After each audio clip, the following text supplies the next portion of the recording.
Hey there, folks. My name is Misadventure, and welcome to the first episode of the Yamato Campaign. This is going to be a brand new series here on the channel, featuring the 2019 grand strategy game Imperator Rome, along with the Terra Indomita overhaul mod, with a number of changes that I've made to it that I'll talk about in just a moment. Also playing with a number of other mods, which I will also talk about in just a moment, though all of the mod and change info can be found in the description down below, along with some logistic information about this series.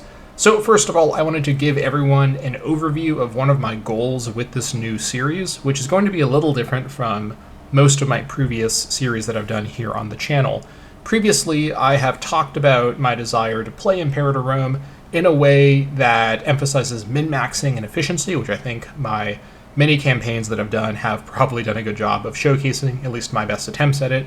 Of course, I'm not a perfect Imperator Rome player, but I think I'm pretty good, and I think I've hopefully done some work in helping to popularize a min-max approach to playing this game, which at first glance may seem too complicated and daunting to try to min-max. Now, something I've actually talked about previously, and especially early on in my channel's history, even in the very first video I uploaded, the opening episode of my old Kenya campaign, was my desire to mix min-maxing and efficiency with another thing I love doing with Paradox games, which is immersion and roleplay. And I think that over the course of this channel's history, I have really heavily focused on the min-maxing element of my series, and I've really failed to focus on, or really even focused at all, on the roleplay element. Of course, compared to a series like Crusader Kings, which, as I've talked about before, I have much more of a background in, than the much more similar to Imperator Rome, Europa Universalis series, or the Victoria series.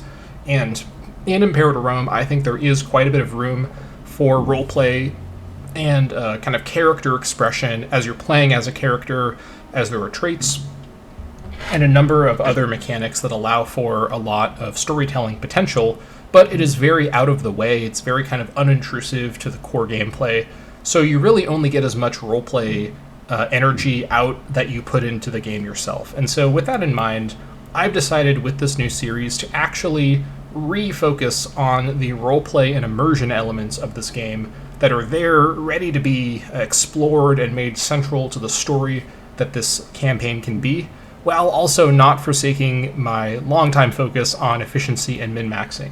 Now, you may think that roleplay and min-maxing are completely contradictory, but I think there is a way to walk a fine line where the ultimate goal of min-maxing and efficiency is recognized and upheld as important, while also still acknowledging the story going on, the lore that's being created as you play, and the really great storytelling potential that just paying attention to the details of the characters and the events can really allow for. And this will require playing the game at an even slower pace than I already play this game.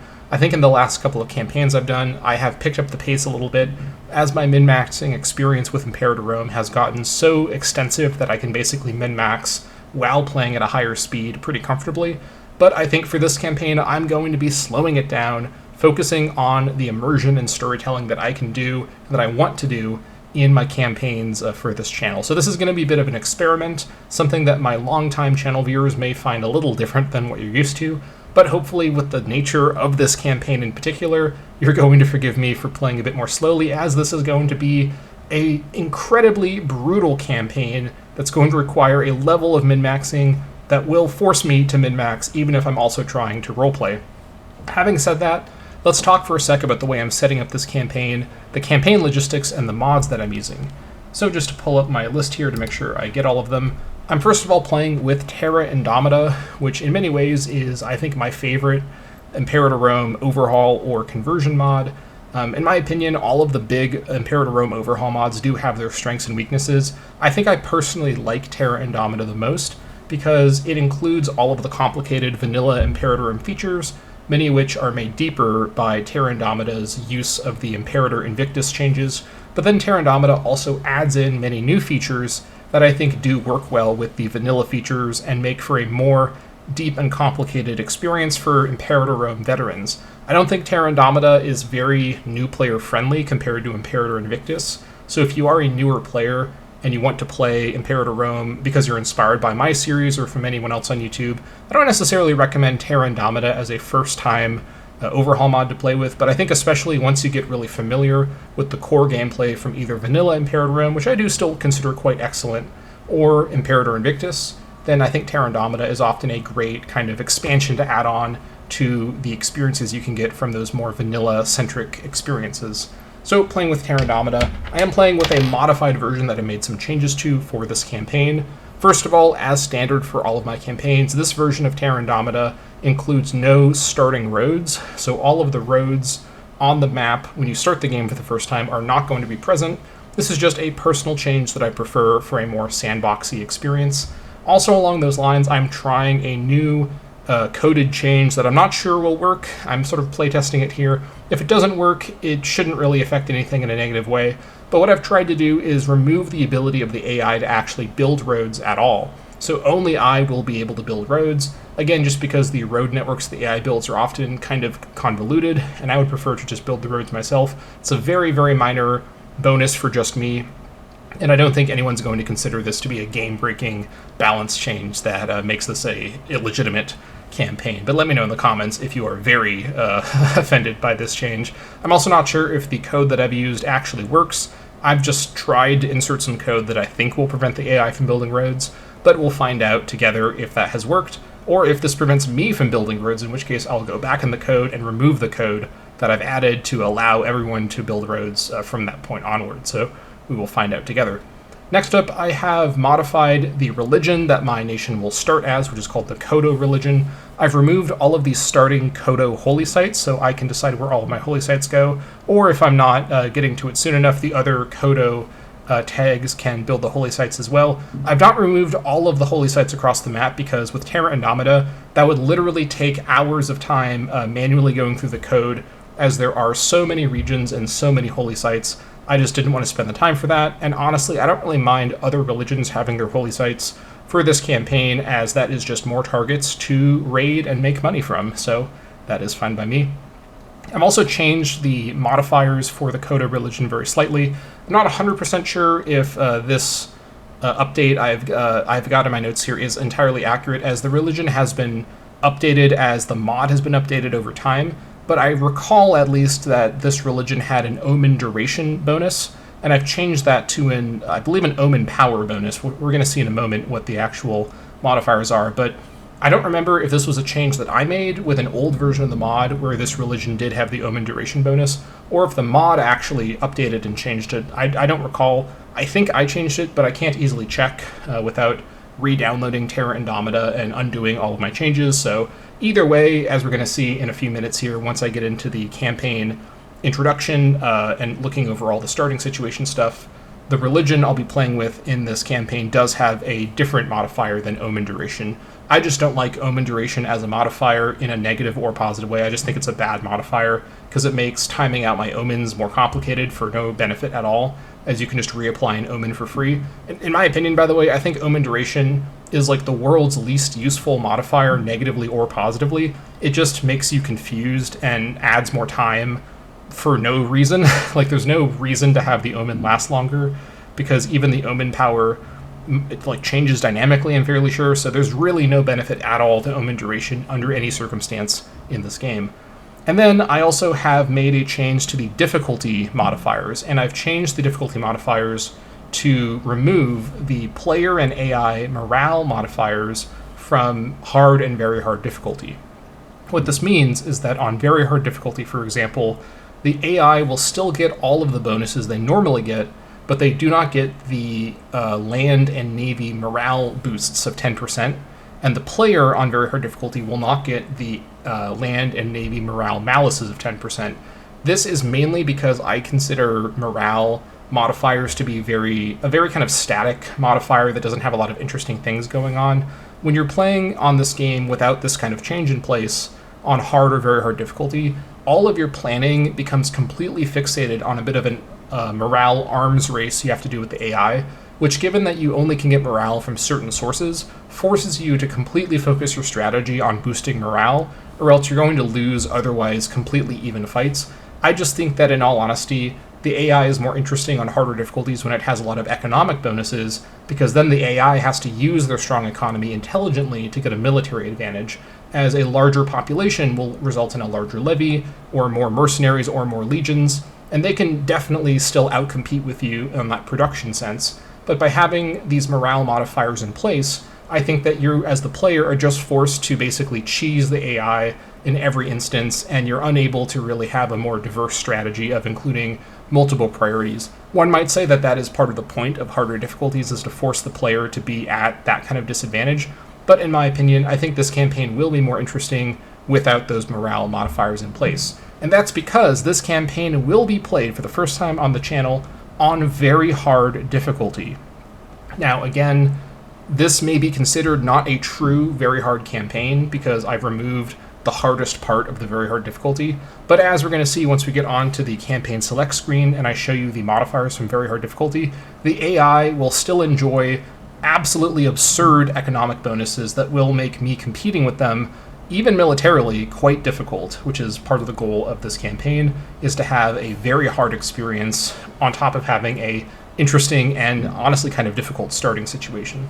So that is Terra Indomita and all of the changes I've made. I'm also playing with a number of other mods as well. First of all, I'm playing with the Terra Indomita Extended Peace Deal Mechanics mod. This mod allows for an alternative peace deal option instead of the standard one from the base game, which is still available. And this alternative peace deal lets you end a war trading war score for cash or some other similar bonuses. In my opinion, unless this mod has been rebalanced since I played with it last, I think that this mod is a little undertuned, and I don't think the deals you can get from here are particularly good deals in terms of the amount of war score needed per piece of gold. However, I do like that this is an available option and allows me to wage wars purely for financial gain instead of for territorial or other kinds of gain you can get from the vanilla game's kind of bare bones peace deal system. So I like having the option. I'm fairly sure the AI can also do deals in this way, so I like that it's available when you play Terra Indomita, so it is here. I'm also playing with the Terra Indomita version of Virtual Limis, which is a mod that purports to improve the AI's conquering decision-making, and the AI should follow terrain and region and province lines more intelligently. So I don't know exactly how to tell how good it is, as it's just kind of working in the background. Hopefully this will result in less egregious border gore, which in this game is always nice to at least hope to get. I'm also playing with the Terra Indomita Lighting and Graphics mod, which gives the game a nice dark UI theme. This game has quite a bright UI under normal circumstances, so I'm pretty happy with the night mode style UI that I've got now. And in general, the eye strain I should get from looking at the screen through this campaign should be reduced, which is great. I'm also playing with the Music Player Plus mod, which you may have noticed in the background. This adds many additional tracks to this game's OST, mostly from other games or TV shows and movies that all have an appropriate ancient age theming, so I think it just improves the music diversity quite a bit. And then I'm playing with Simply More Families, which is a mod that I think is compatible with Terra Indomita. Not 100% sure, but if it does work, what it's going to do is cause more families to be spawned at larger nation levels than you would see normally, just to increase the amount of character diversity, which should pair really well with the bigger focus that this campaign will have on roleplay and immersion, as I'll be able to deal with more interesting characters at a time.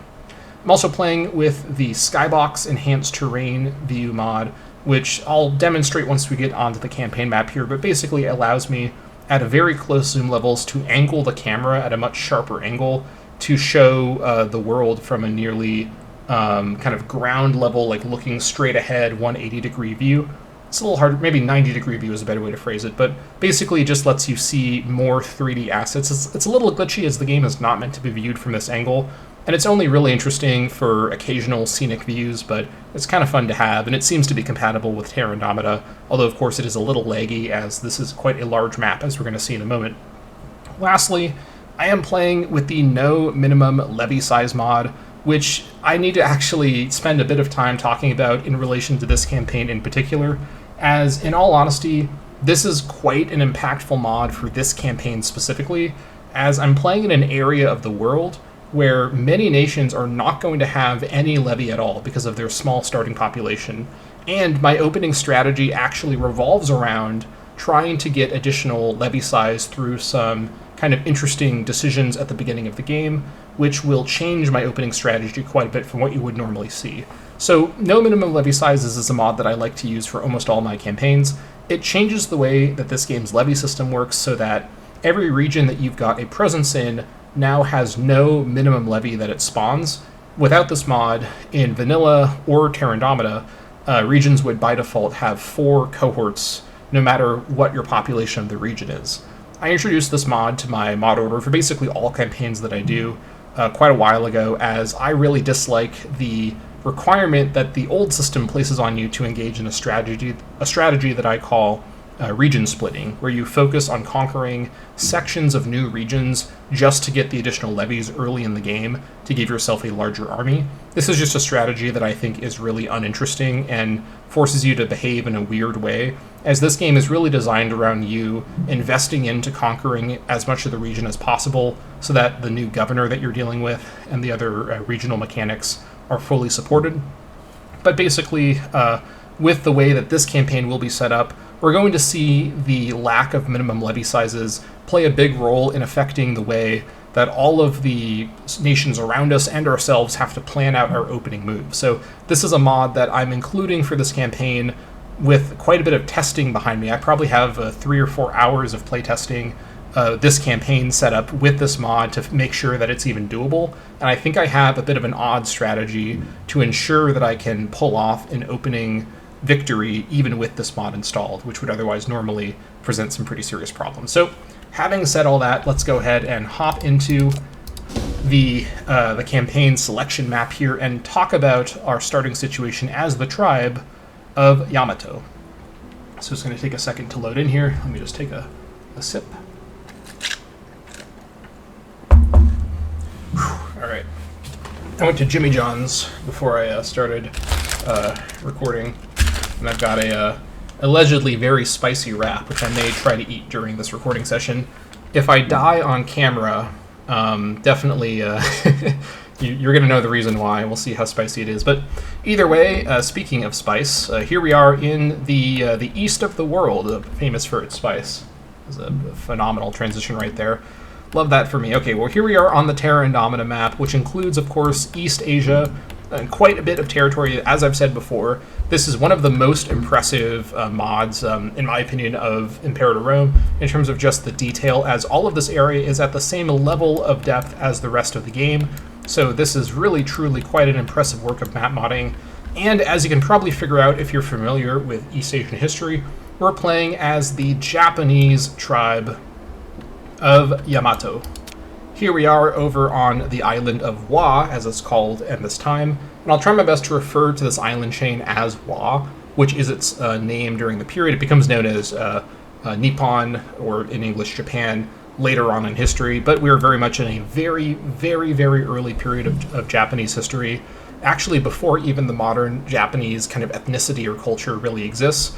In fact, we are in the Wa culture, which is part of the Yayoi culture group, which is the kind of classical age Japanese culture group. So we are not only before the period of the samurai, we are essentially thousands of years before the period of the samurai.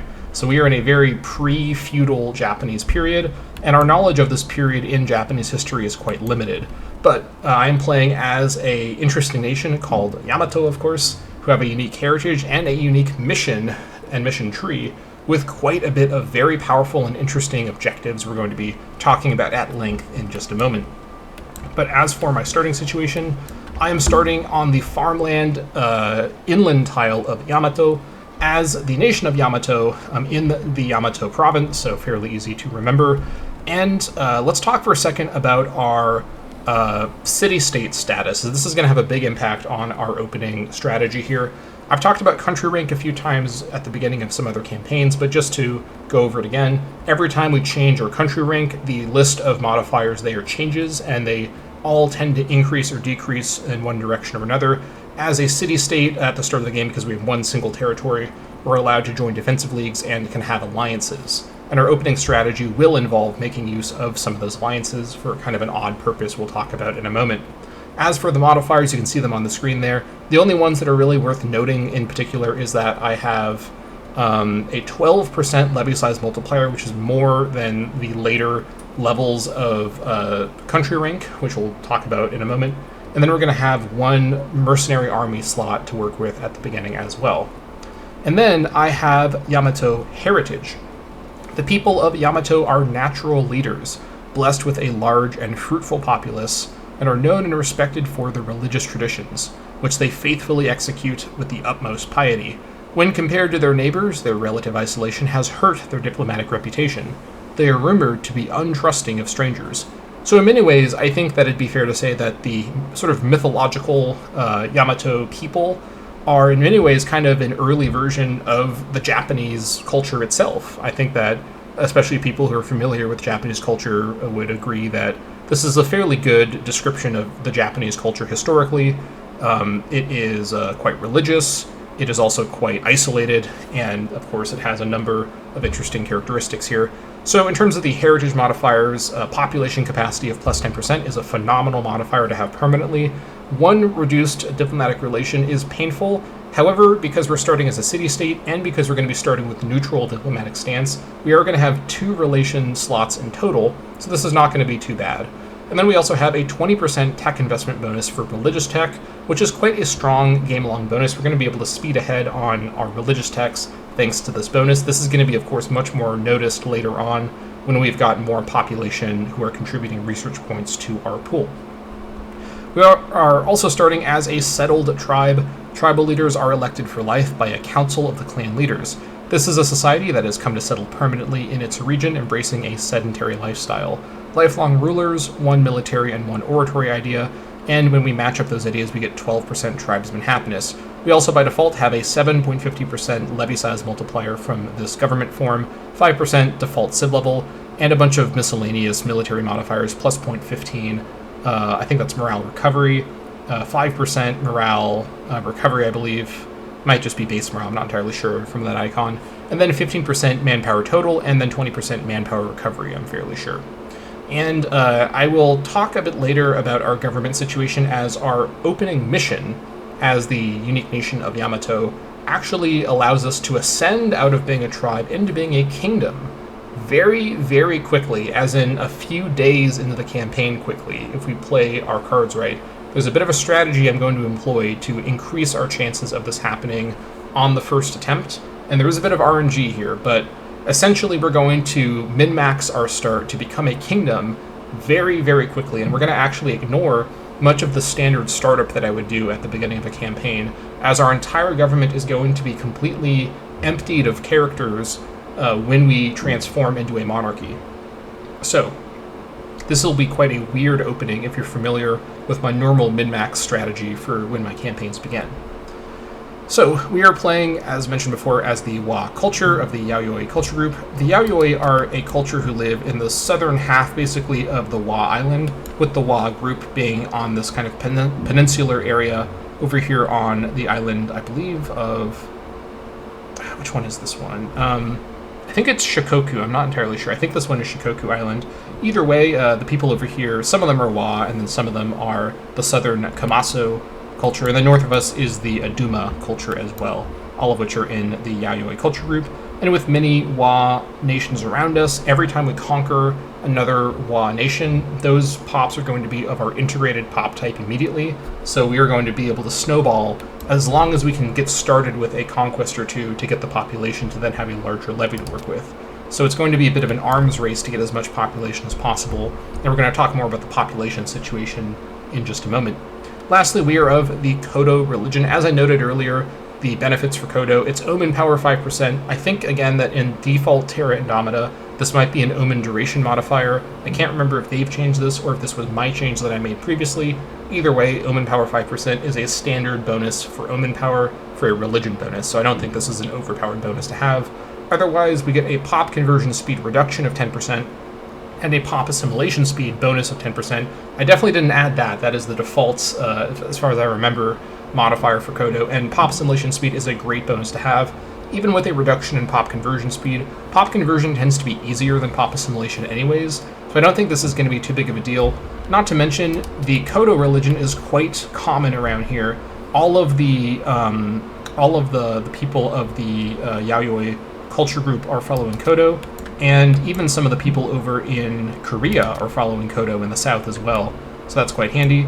The other religion around here, in the same way that the Jomon culture group is present on Wa as well, and we'll talk in a moment when the game begins, because we'll get a historical pop-up about the historical context of the Yaoyoi versus the Jomon culture groups, but the Jomon are following the Fuchite religion, which is also followed over on the island, so just to keep that in mind.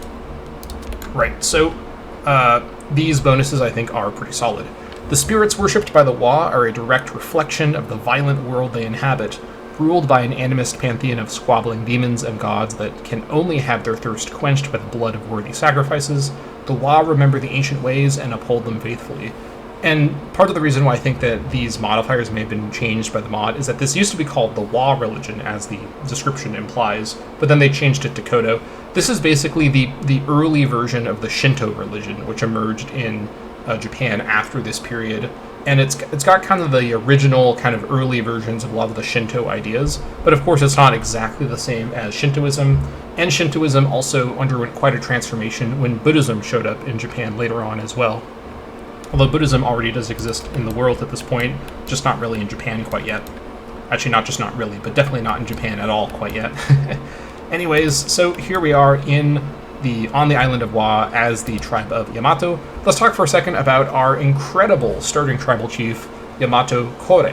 Now this game does use the modern, and I think actually historical Japanese custom of having the family names displayed first and then the given name, so his name is Kore, but his name is presented as Yamato Kore to show his family tie, which is considered very, very important in Japanese culture, of course, and presumably back in the classical age this was probably also the case.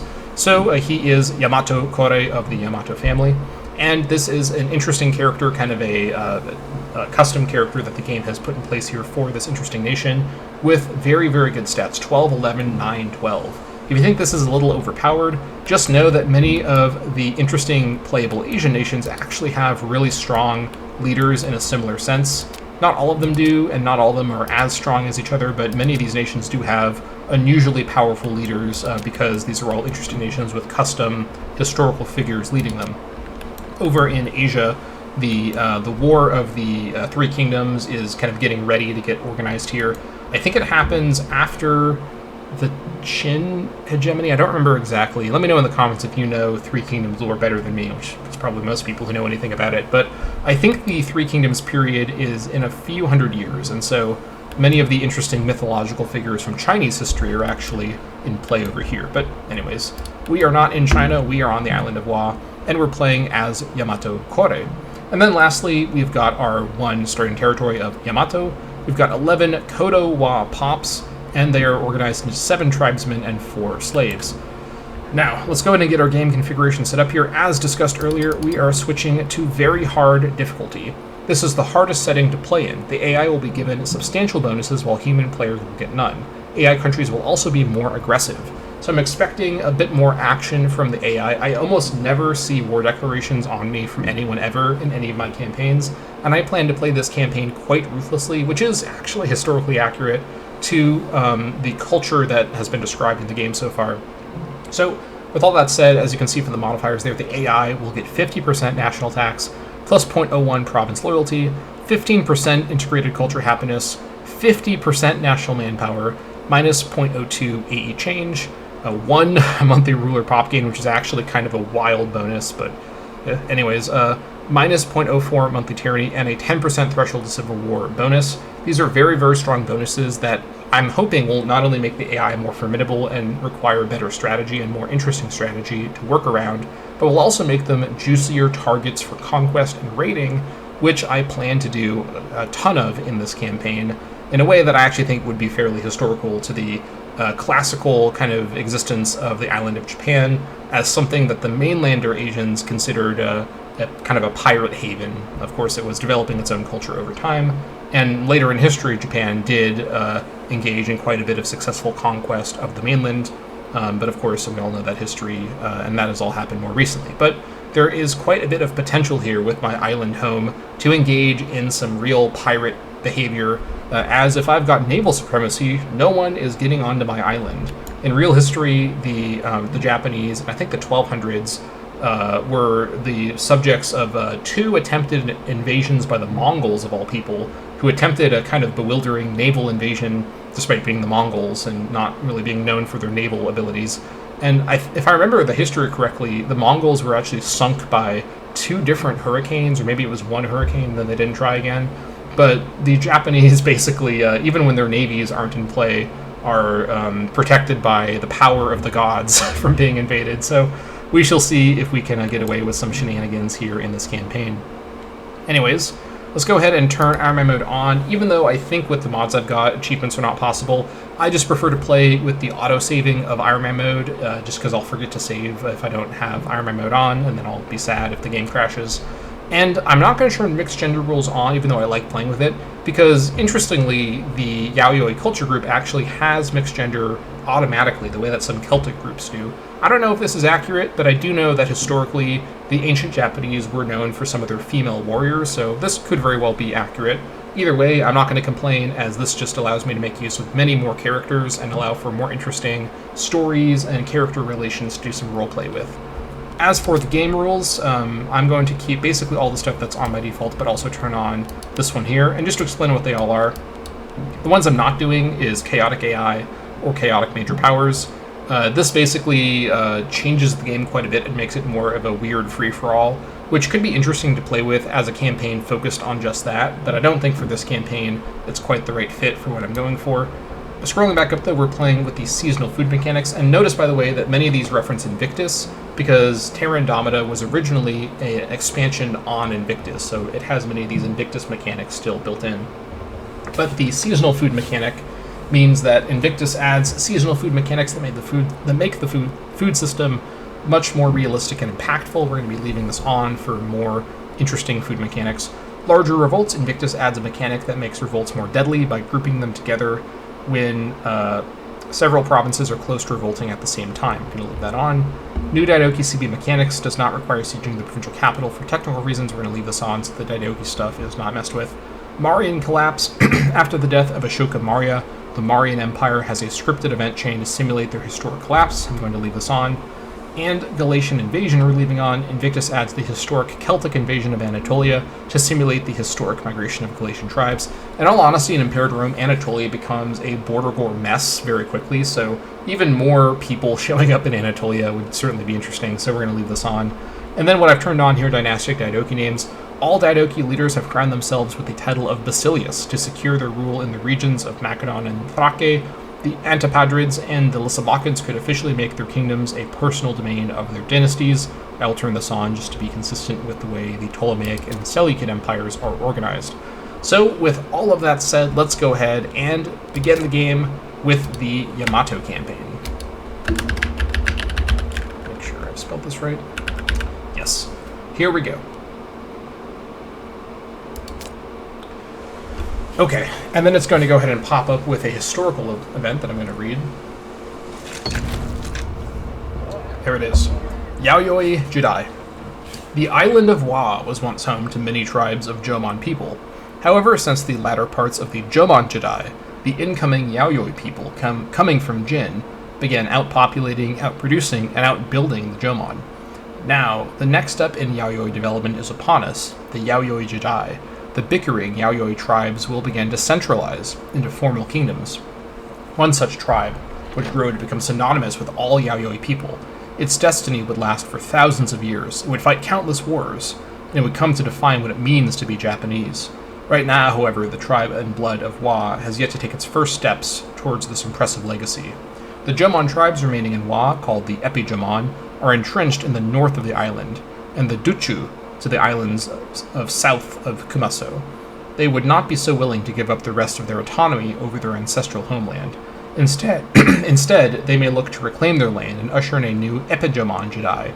Meanwhile, the Wa tribes surrounding Yamato, as well as the further Kumaso and Adoma tribes, remain a threat to Wa supremacy. They would happily divert fate and write their own legacies into the history books. The fate of the land of the rising sun has yet to be decided. Who will be the one to conquer the Yaoi Jidai? Yamato is inevitable. Alright, may the Kami smile fortune on us. Also, we get the standard Terra Indomita opening message here. Terra Indomita is based upon Imperator Invictus and fully integrates all of the content in Invictus. Terra Indomita also uses the map and many other assets from the Chinese to the End of the World mod, and adds many great features from better UI and full mechanical overhaul. TI is meant to be a standalone mod that contains all of the great content made by the Imperator modding community. Then it lists all of the Terra Indomita devs and a bunch of other devs as well. I have to give a massive shout out to everyone listed here. This is a phenomenal group of developers and modders who have done something really, really cool with Imperator Rome. And in all honesty, in my own limited experience as a mod maker myself, I've found that many of the folks on these lists here have actually been quite a helpful resource. I've talked to many of them personally, and they are really cool. And just a huge shout out and head nod to the Terra Indomita devs for being amazing at modding, and also being a great resource for prospective little modders like myself. So a big shout out to everyone on these lists, and hopefully they all, if they do watch this series, enjoy my work. Also, one more thing I forgot to mention is that another change I made to Terra Indomita is I've changed the start date to January 1st, 450 instead of October 1st. Just a very minor change to make things happen on the 1st of the year instead of October 1st of the year, on years that my Omen is being renewed or whatnot. So here we are in the game. There was so much to talk about in the rest of this video, but first and foremost, we need to talk about the Levy situation. Here we are with one single available cohort because of the no minimum levy sizes mod, and this is with a astounding 27% levy size multiplier bonus. Now, when we reform into a kingdom, which we will be doing in just a moment, which may sound bizarre, but trust me, the way that this mission works for Yamato is really, really strong, but does require a bit of planning to do right. We are going to have a slightly smaller levy size multiplier, I believe. However, that's not going to change things too much, as I've got a strategy to ensure we've got the levy size necessary to wage war. The reason I say that is not just because other neighbors around us may also have enough levy for one cohort. By the way, the threshold, I believe, is 6. I'm fairly sure that 6 integrated pops will be enough for one cohort. In my playtesting, that seemed to be the number that reliably resulted in them being able to spawn one cohort. Again, I'm not 100% sure, but I think if they've got 6 pops or more, they can probably spawn one cohort. Which means anyone that I attack who has under 6 pops may not be able to spawn any army at all, so I need to keep that in mind. Of course, I have more than 6 pops, but I can actually get enough pops to have more than just 2 cohorts as well, because keep in mind, each of these forts will, I believe, require 2 cohorts to put under siege, with the way that Terra Indomita works by default. They may require 4 cohorts, but I think it's just 2 cohorts, which, if they require 4 cohorts, I'll have to restart this video after making some changes to my strategy. But in terms of what I'm going to do to start this campaign off, I'm not going to change my ideas, because these ideas will be reset when I reform, and I'm not going to do any government reorganization stuff, which I would normally do, until I reform, as then when I reform, all of my government slots are going to be empty and I can sort of start from scratch. What I will do, though, is a few things to get set up here. So first and foremost, let's take a look at Kodo Yamato. So, as mentioned earlier, 12, 11, 9, 12. He's currently single with no children, 26 years old, which is actually a pretty good roll on his age, as the age, I believe, can be slightly random, so he's younger, which is great. As for his traits, which I believe are not normally randomized, some of them aren't at least, he's got the very powerful Blood of Yamato genetic trait, which in this Terra Indomita mod is something that passes down to his children, although there is debate amongst the scholars as to the origins of the Yamato, with some citing the authoritative text records of the Three Kingdoms in order to link the bloodline to the Yamatai. No one questions the antiquity of the dynasty nor their ability to legitimately rule. This gives any Yamato character with this trait 1 extra martial, 20 prominence, which when he's the chief doesn't matter because he's already at 100 prominence always. Effect when commander, 5% discipline is really strong, and as the ruler, 2.50% national manpower is great as well. Now, he also has a few other traits. He is proud. Hubris is warned of in the Greek tales of old. It would seem that Kore never much cared for the theater. 1 reduced charisma, but increased to his monthly statesmanship, which is handy. increased fort defense for the Wa region, because he's the governor of the Wa region. Incidentally, in terms of regions, Wa is one very big region. The entire island area is part of the Wa region. Basically everything considered part of historical Japan is present here, so that is pretty interesting. So we're going to have a very large region for our rulers for this game, because of the Wa region being so large. And then he also gives a 10% increased tribute income when he is the ruler. So if we were to go for a tribute strategy, we get a bit more out of it when Kore Yamato is in charge. He's also monotonous, which reduces his monthly ruler popularity gain by minus 0.20. The harsh grating sounds that occur whenever Kore opens his mouth have been known to cause crowded rooms to become mysteriously empty. Not ideal, but as the leader of my nation, he will likely be involved in many wars and gain popularity through sieging and whatnot, which he will likely be able to maintain thanks to his High Marshal. He also is wise for 1 extra finesse, another increase to his monthly statesmanship, this time of plus 0.10%, and as the ruler, citizens nationally give 3% more output. Simply having knowledge is not enough. Understanding how to apply it shows true wisdom. And he is brave for 1 extra marshal, extra attraction as heir, which doesn't matter because he's already the chief, and when commanding, 5% additional morale of armies for his army, and cohort loyalty gain chance is increased by plus 0.02, which for the leader of the nation is generally, in my opinion, not that big of a deal. Kore stares danger in the face and knows victory. Characters with this trait are more likely to engage in pit fighting. Interesting. Let's go ahead and put him onto Scheme Influence right away. He'll lose even more popularity, plus 0.1, or I should say negative 0.1 per month, but he will gain 20%, or the nation will gain 20% increased monthly political influence. This is definitely worth it, so let's get this going right away. Not to mention, while he is doing Scheme Influence, we will get random events where we can get big boosts of political influence or stability, or sometimes other resources, which is great, so we're going to have him do that. We'll deal with the marriage situation once we get through our Reformation. And then what we're going to do is go ahead and pick his focus as well. This is a Terra Indomita edition as well, I believe from the full mechanical overhaul section of Terra Indomita. We're going to go for something pretty straightforward, just give him a martial focus, as I want to make sure he has the best martial possible to increase my chances of victory in our very decisive early war we're going to be doing here. We're going to just give him command focus, I think, for the 1 extra martial, and 1% increased monthly statesmanship, which is actually quite a strong bonus. He gets almost 2% statesmanship per month, which is phenomenal. This will help him out a little bit, to be sure. Alright, so now he's got the character focus in effect here. And let's go ahead now and go over to our inventions. So we are going to be switching out our researchers after the Reformation. We're not going to do it quite yet. I do have 4 innovations to start with, and I'm going to go for quite an unusual opening set of 4, which you may be a little caught off guard by, because I've never done this in my campaigns normally. Normally I'd go straight for town criers and grab centralized committees on the way to give myself as much PI as early as possible, as PI is typically my resource that I am bottlenecked by. What I'm going to go for instead, though, is similar, but a little bit different. First, we're going to grab legal patronage for +2 loyalty of characters.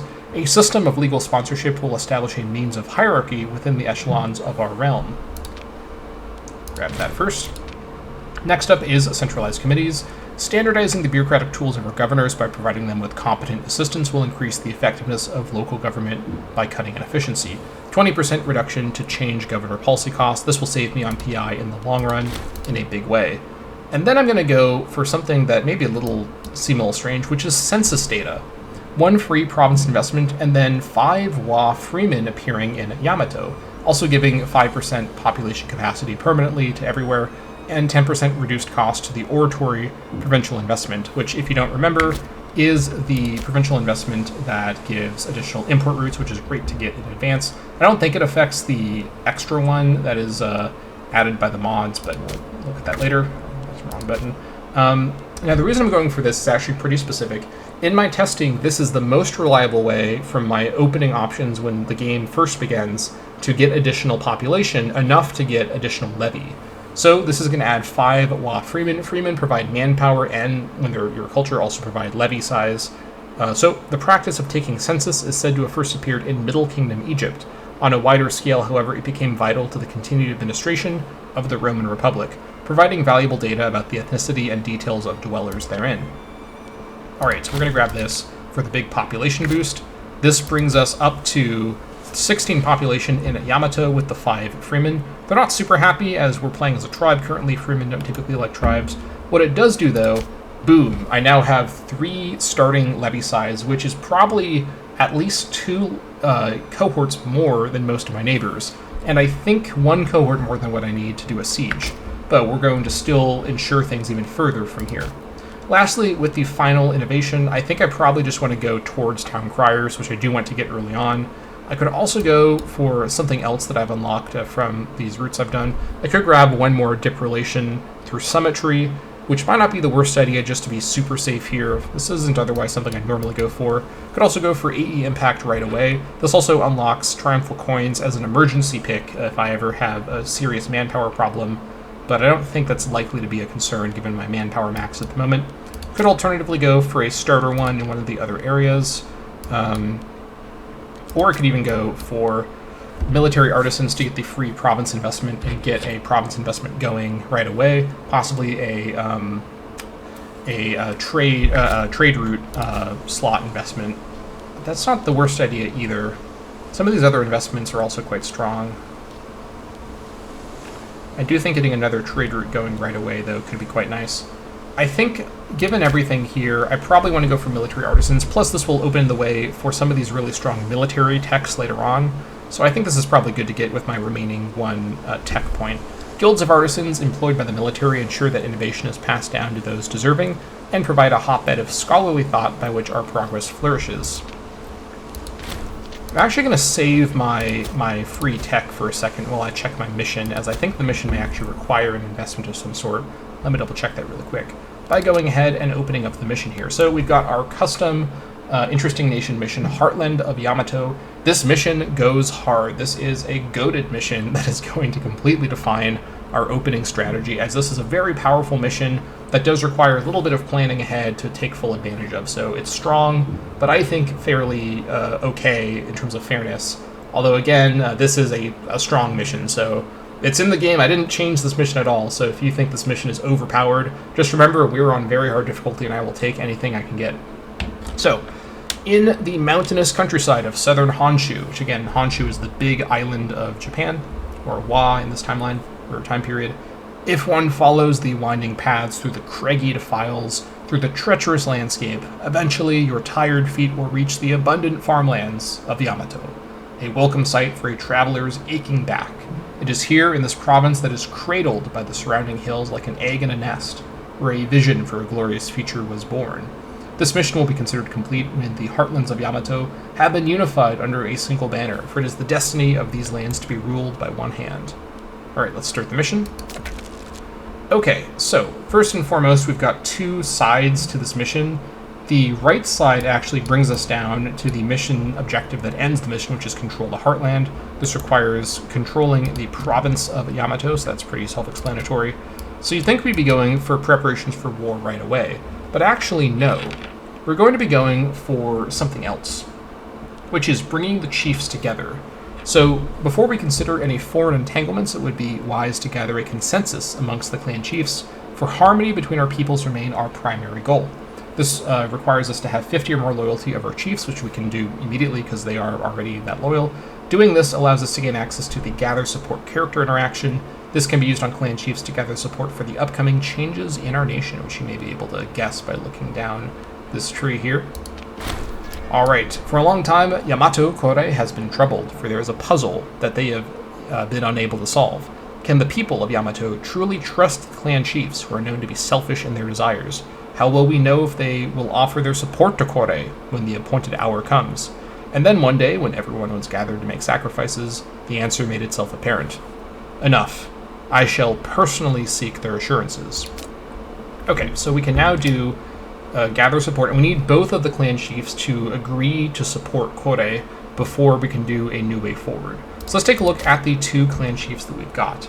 We have got Sugano Okada, who's the chief of the Sugano clan, 76310. Pretty interesting.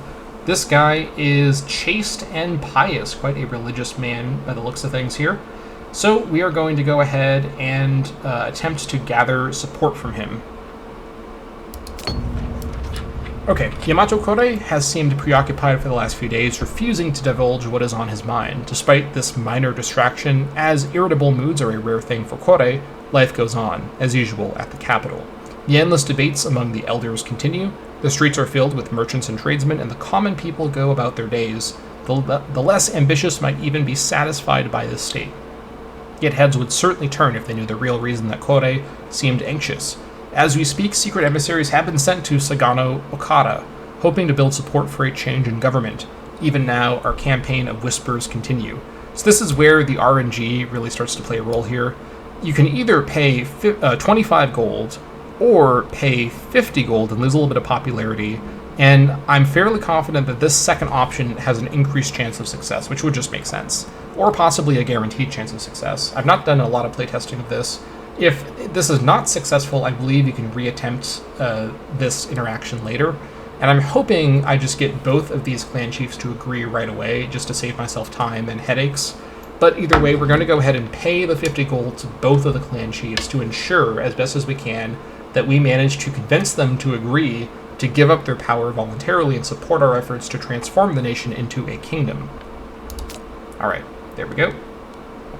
As for his contemporary, the chief Atai Isakawa of the Atai clan, 29 years old, 2947.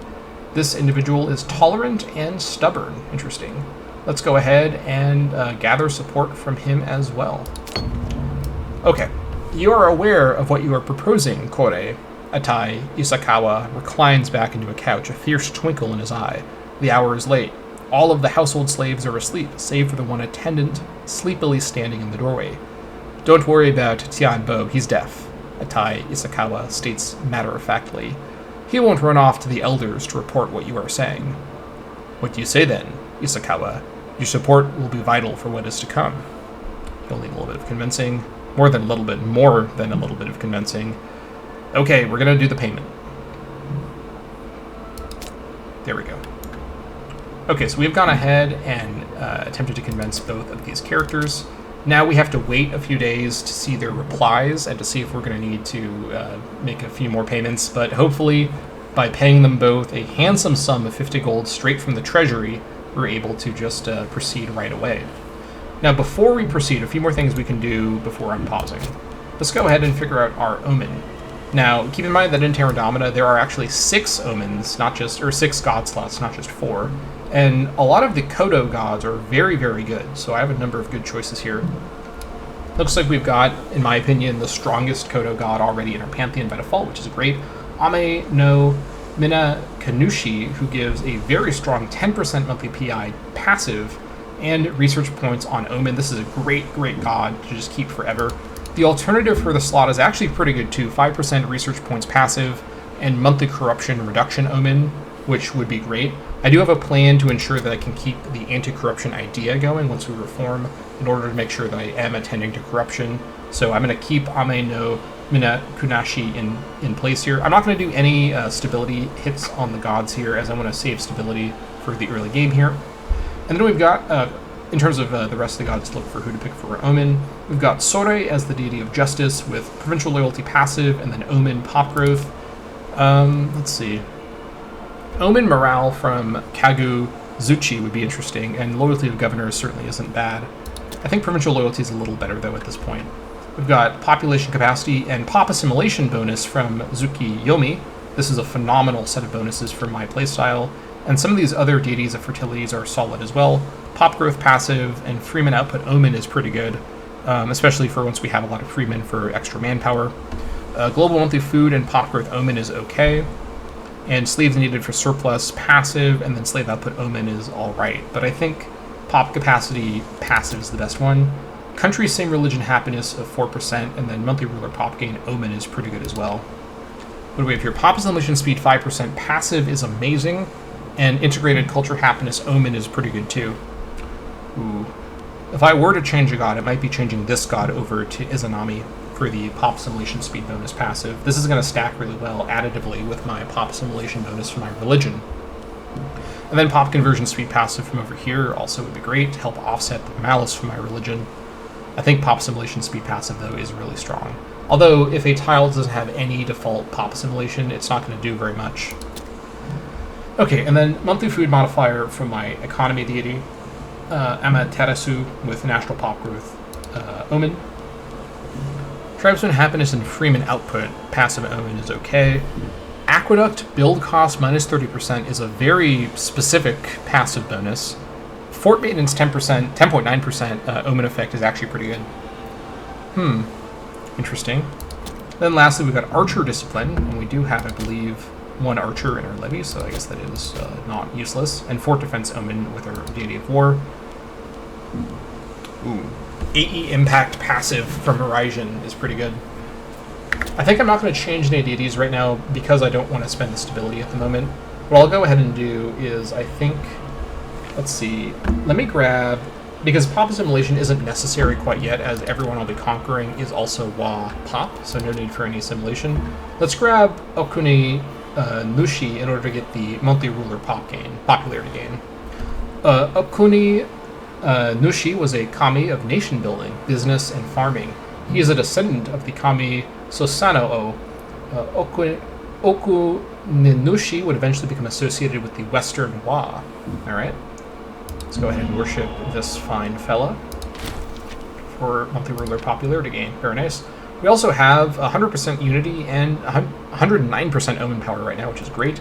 We also have 2 items in a reliquary. I'll take a look at these once we have room to put them somewhere. But for now, of course, we've got no Holy Sites, as I explained earlier, on purpose.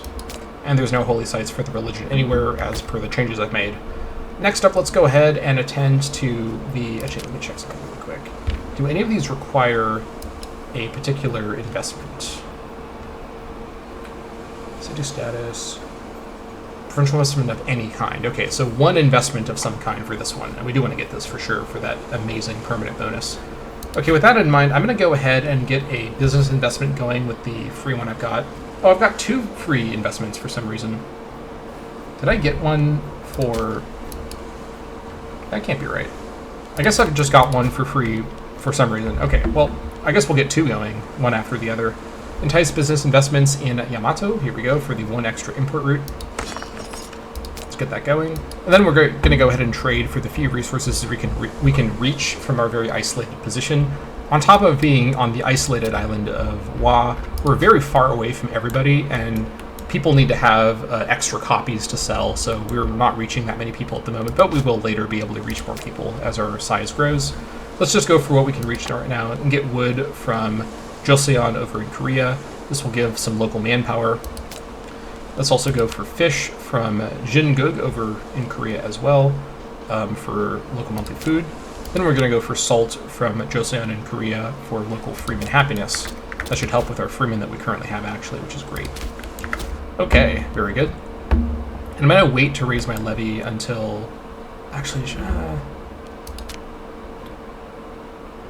let's see. Actually, I should do preparations for war and then raise my levy to potentially get the levy size multiplier bonus from that. Don't know if that's going to give me another cohort, but it might, so it's worth waiting just to see. Okay, so having done all this, I think we're good to go ahead and unpause the game. I believe, yes. Actually, no, one more thing I want to do. I want to set up my alliances. So, at the moment, I do have 2 diplomatic relations. I've got 2 from City-State, 1 from Neutral Stance, and then -1 from Yamato Heritage. So let's go ahead and get our relationships set up here. So I'm going to very carefully pick allies here who are in good positions to help me in my conquests, but also have at least 6 or more pops, which again is the number that my napkin math from my test games tells me is the amount needed for raising a cohort. So Yasu and Haria have 5, Tanba has 5, but Omi has 6. And Omi is in another province. It's in the Mino province, which is outside of what my mission will focus on initially. Of course, I'll probably get more missions later, I believe, that give me more targets, of course. So let's go ahead and offer an alliance to Omi, who I think will raise 1 cohort. At the very least, it will reduce the chances, hopefully, that they ally with my opening target. Offer alliance to Omi. All right, they have agreed. And then let's go ahead and offer an alliance to, let's see, someone else who's not in my province, but has at least 6. Is there anybody else Issei has 6, but they're in my province, so not the best person to go for. Maybe Owari would be a good target. They'd have to cross over the river, and if I'm not fighting Issei, they have to get access, but might not be a bad idea just to lock them down as another ally. They're also unlikely to fight Omi right away, hopefully. They may bring in another pop. I guess I could ally within my province for the first war.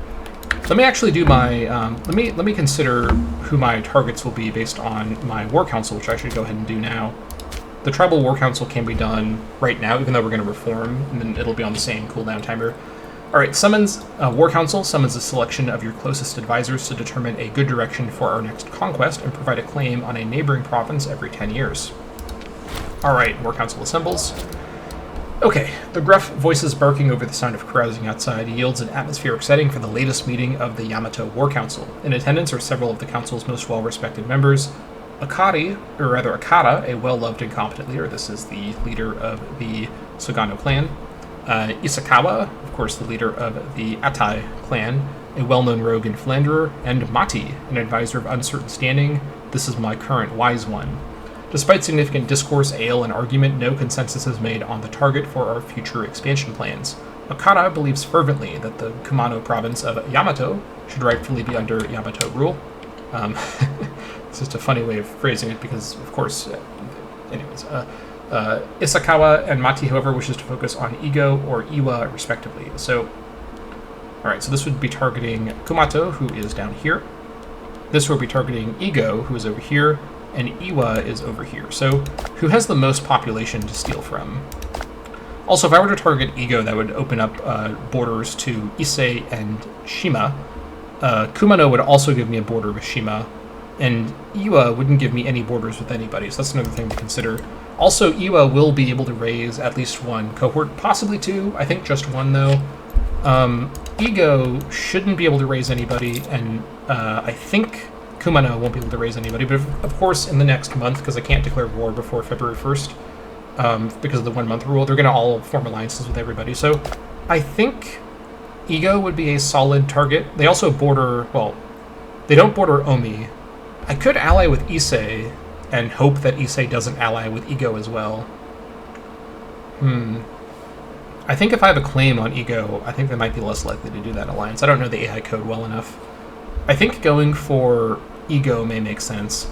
Now, I lose loyalty on Okada, which I need to bribe back just to make sure I don't get any funny effects from my requests that I've made still before I've unpaused for him to support my claim to the kingdom. And I'll lose loyalty on Matai, who is a wise one. That I don't care about that. And I'll gain loyalty... Oh, no, sorry. I'll lose loyalty on Isakawa, and then I'll gain loyalty on Okada. No, I was looking at the wrong one. I will lose loyalty on Okada and gain loyalty on Isakawa. Okay, I was looking at the wrong one here. I think going for Igo is probably the way to go, just to give myself the most options later. And this should hopefully be a pretty straightforward fight. I'll be walking into hills. I don't think they're going to have anyone there. I think we should be okay. I could go for Iwa, just to get the most maximal, the maximal possible population. And there's something to be said about that. They will have a levy, but I should have 3 units walking into plains. And what's their martial like? 10 martial on that guy. What about the Ego leader? 9 martial. I mean, I do still have more, and they may not raise their force. They may not raise their force in time for when my forces arrive, so it may not matter anyways. This is actually kind of a tough call. The other thing to consider is that if I go for Iwa, I have to bribe both of my chiefs, and then I am gaining loyalty on a character whose loyalty doesn't matter right now. So what is that going to be bribery-wise? That's 10 PI. That should be fine, I think, for my strategy. That should be okay, I think, yeah. I think going for Iwa is the riskier move because they definitely have an army, but they're going to ally with people anyways, and Igo or Kunamo could ally with Iwa anyways. But then if I attack Iwa, I probably want to form an alliance with someone who is closer to Iwa. Omi would have to walk through Yama, or through... No, they'd have to walk through Yama or through Yasu and Igo to reach me, and to reach Iwa. I guess if Iwa allies with Yama, that's a pretty good deal for me. Or I could ally with Yama. It's hard to say, because Yama probably I guess I could ally with Yama for this first war and then break the alliance after. Because then Omi has a way in through Yama's territory, because they're going to be co-belligerents. I think that's probably what I do. Let me ally with Omi, and this will be a longer-term alliance. And then I'll ally with Yama for this first war, and then fight Yama later when my truce with them is up after breaking the alliance with Omi supporting, and possibly somebody else supporting as well. Plus I'll have the Levy strength from the Iwa territory. Let's do it like that. So let's go ahead and ally with Yama, and then pick Iwa from my council here. So let's ally with Yama. Which means, by the way, I can now go ahead and do trustworthy allies, which I'm going to go for now, even though the legitimacy will be wasted because I'm not a kingdom yet, because this will give me 20 years of dip rep +1, which will be easier to remember if I'm thinking about 470 is when this falls off. If we are to set our plans into action, we will not only need allies protecting our backs, but they must be trustworthy and honorable. We shall accept nothing less. All right, very good. Now we're going to go ahead and go for conquering Iwa. And Mati will be given the props for that one. Okay, trustworthy allies. Here, it's popping up now because it was queued up behind the other one. Yamato Kore, we've received word from the emissaries that you commanded be sent abroad, knowing that you desired allies with a strong moral character, letting it be known that the people of Yamato do not seek friendship with those of poor repute. Our ambassadors doubled their efforts, vowing not to rest until all had been achieved. You will be pleased to know that because of their exceptional efforts, our diplomatic reputation has grown. We have obtained the respect of the like-minded. Yamato deserves nothing less. Very good. All right, this is going to require, I think, 1 monthly tick for gold. We're going to see. But speaking of monthly ticks, let's go ahead and preemptively bribe both of these fine gentlemen. Kore will pay from his personal treasury, but it has to be done. Let's bribe Okada. That brings him back up to 55. And let's bribe Isakawa to bring him up to 50. So that's back where they were when I initially did the interactions. This should hopefully prevent any funny business. Okay, with that all done, I think we're ready to go ahead and unpause the game finally. And keep in mind that we're about to get the responses from the two clan chiefs from my support gathering requests. I guess one more thing to mention is, as part of Terra Indomita, we've got the age system. This is kind of an interesting system where basically you can build up splendor, where you can start a golden age once you have a certain number of objectives complete, and you can also spend splendor on these various modifiers to get permanent bonuses. Some of these are really strong, so this is definitely worth keeping an eye on. And you get more splendor when you have age objectives complete, so we're going to see if we can do some of this stuff. There's also later on the Age of Migration and the Age of Empires, which have different objectives and whatnot. This is similar to the EU4 system, to be clear. Okay, so let's go ahead and begin the game.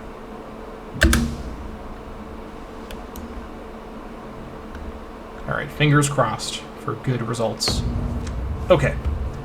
Response from Atai Isakawa. You have sent a trusted advisor to Atai Isakawa, asking them to clandestinely support your attempt to overthrow the elders and install yourself as king. You must admit that you are surprised when Isakawa shows up in person at your home one evening, face hidden underneath the folds of their long tunic. Forgive the unexpected visit, Isakawa whispers, drawing close to you, but I dare not trust anyone else to answer such a sensitive request. I wanted to tell you in person that you can count on us when the time comes. Now, as for the other response, looks like they will join us as well. Okay, also he gets, I think, a permanent bonus of +2 monthly wealth and statesmanship bonus, which is actually quite strong. So these guys will be officers in my kingdom government once I form it, and they're going to be really good with that statesmanship bonus. All right, Sagano Okada says the exact same thing, so I'm not going to read this as well, but you understand what's going on here. All right, 6th of January, 450. We can go ahead and click a new way forward. This gives us 2 centralization and 25 PI. There is growing talk of reform, of proposals for a new way forward for Yamato. In time, we shall see if these efforts will amount to anything. They will amount to something right away, as you can see. After weeks of meeting with the clan councils, I guess these meetings are happening in a black hole or something, given the time situation. Got some time-dilating clan council conspiracies happening here. Yamato Kore was able to begrudgingly obtain oaths, albeit at great personal cost. I don't know about the personal part. Maybe great cost to the state is another way to say it. I would have preferred that Kore actually pay personally, but the state had to bear this one. Although it was a frustrating process at times, requiring hours and hours of delicate negotiation and animated conversation, Kore was pleased enough with the outcome. Yamato awaits your next orders, my chief. Excellent news indeed. Our time and cash was well spent. Okay, and we're going to go ahead and click Kingdom of Yamato. Yamato will become a kingdom. The way forward has revealed itself to us, with promises of eternal glory awaiting if we seize the moment. Let it be known that Yamato shall become a kingdom, one unlike the world has ever known. There it is, Kingdom of Yamato. Known as a fastidious planner, able to calculate the ramifications of every twist and turn in an imagined scenario, it should come as no surprise that when the time came for Yamato Kore to proclaim a new form of government for the people of Yamato, there were no dissenting voices, no angry cries of treason or sedition. All opposition had been silenced well in advance, with all seemingly in agreement. The only task that remains is for Kore to give his final seal of approval. So if you thought this mission was already busted, you get to pick which kind of kingdom you become, which is a level of choice that I don't normally see from this kind of early game event. So we can pick which kind of kingdom to transition into. And for reasons that I've already sort of planned out and game tested out, I do have a very specific pick in mind with a strategy associated, and that is to transition into a theocracy.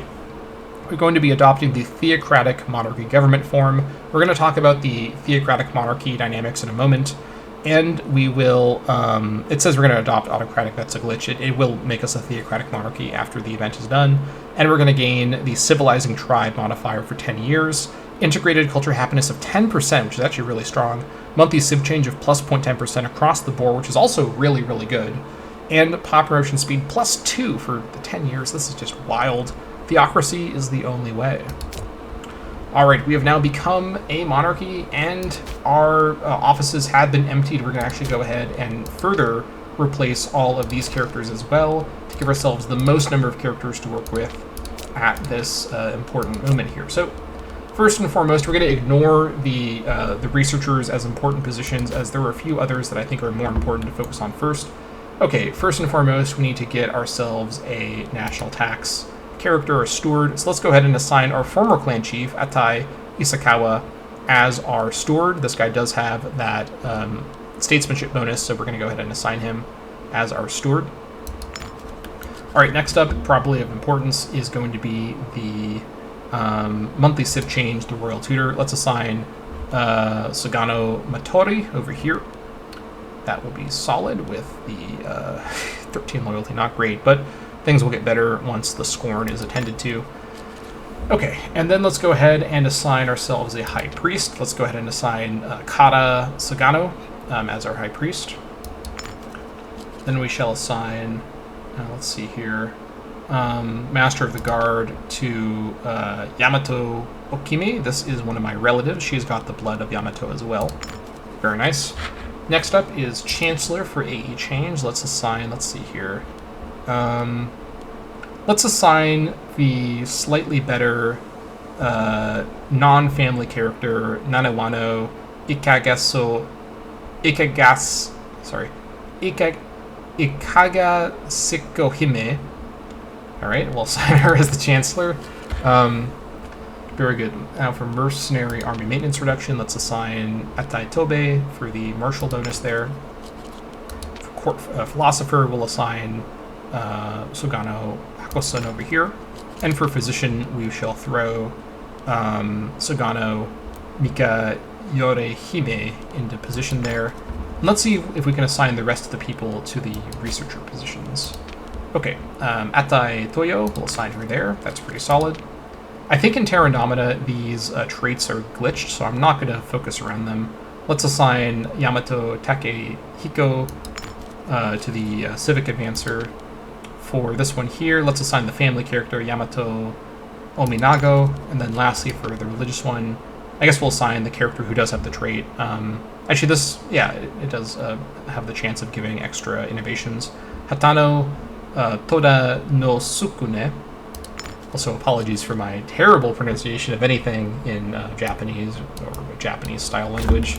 I will probably not pronounce anything correctly. So, anyways, we are a theocratic monarchy. A king cannot have true power unless backed by the priesthood and invested with the power of the divine. Lifelong monarchs with consort benefits, and we get 1 oratory and 2 religious ideas. Matching, and also we get 20% default civ level. Also note that our army strength has gone down to 2, but we're going to come back to that in just a moment.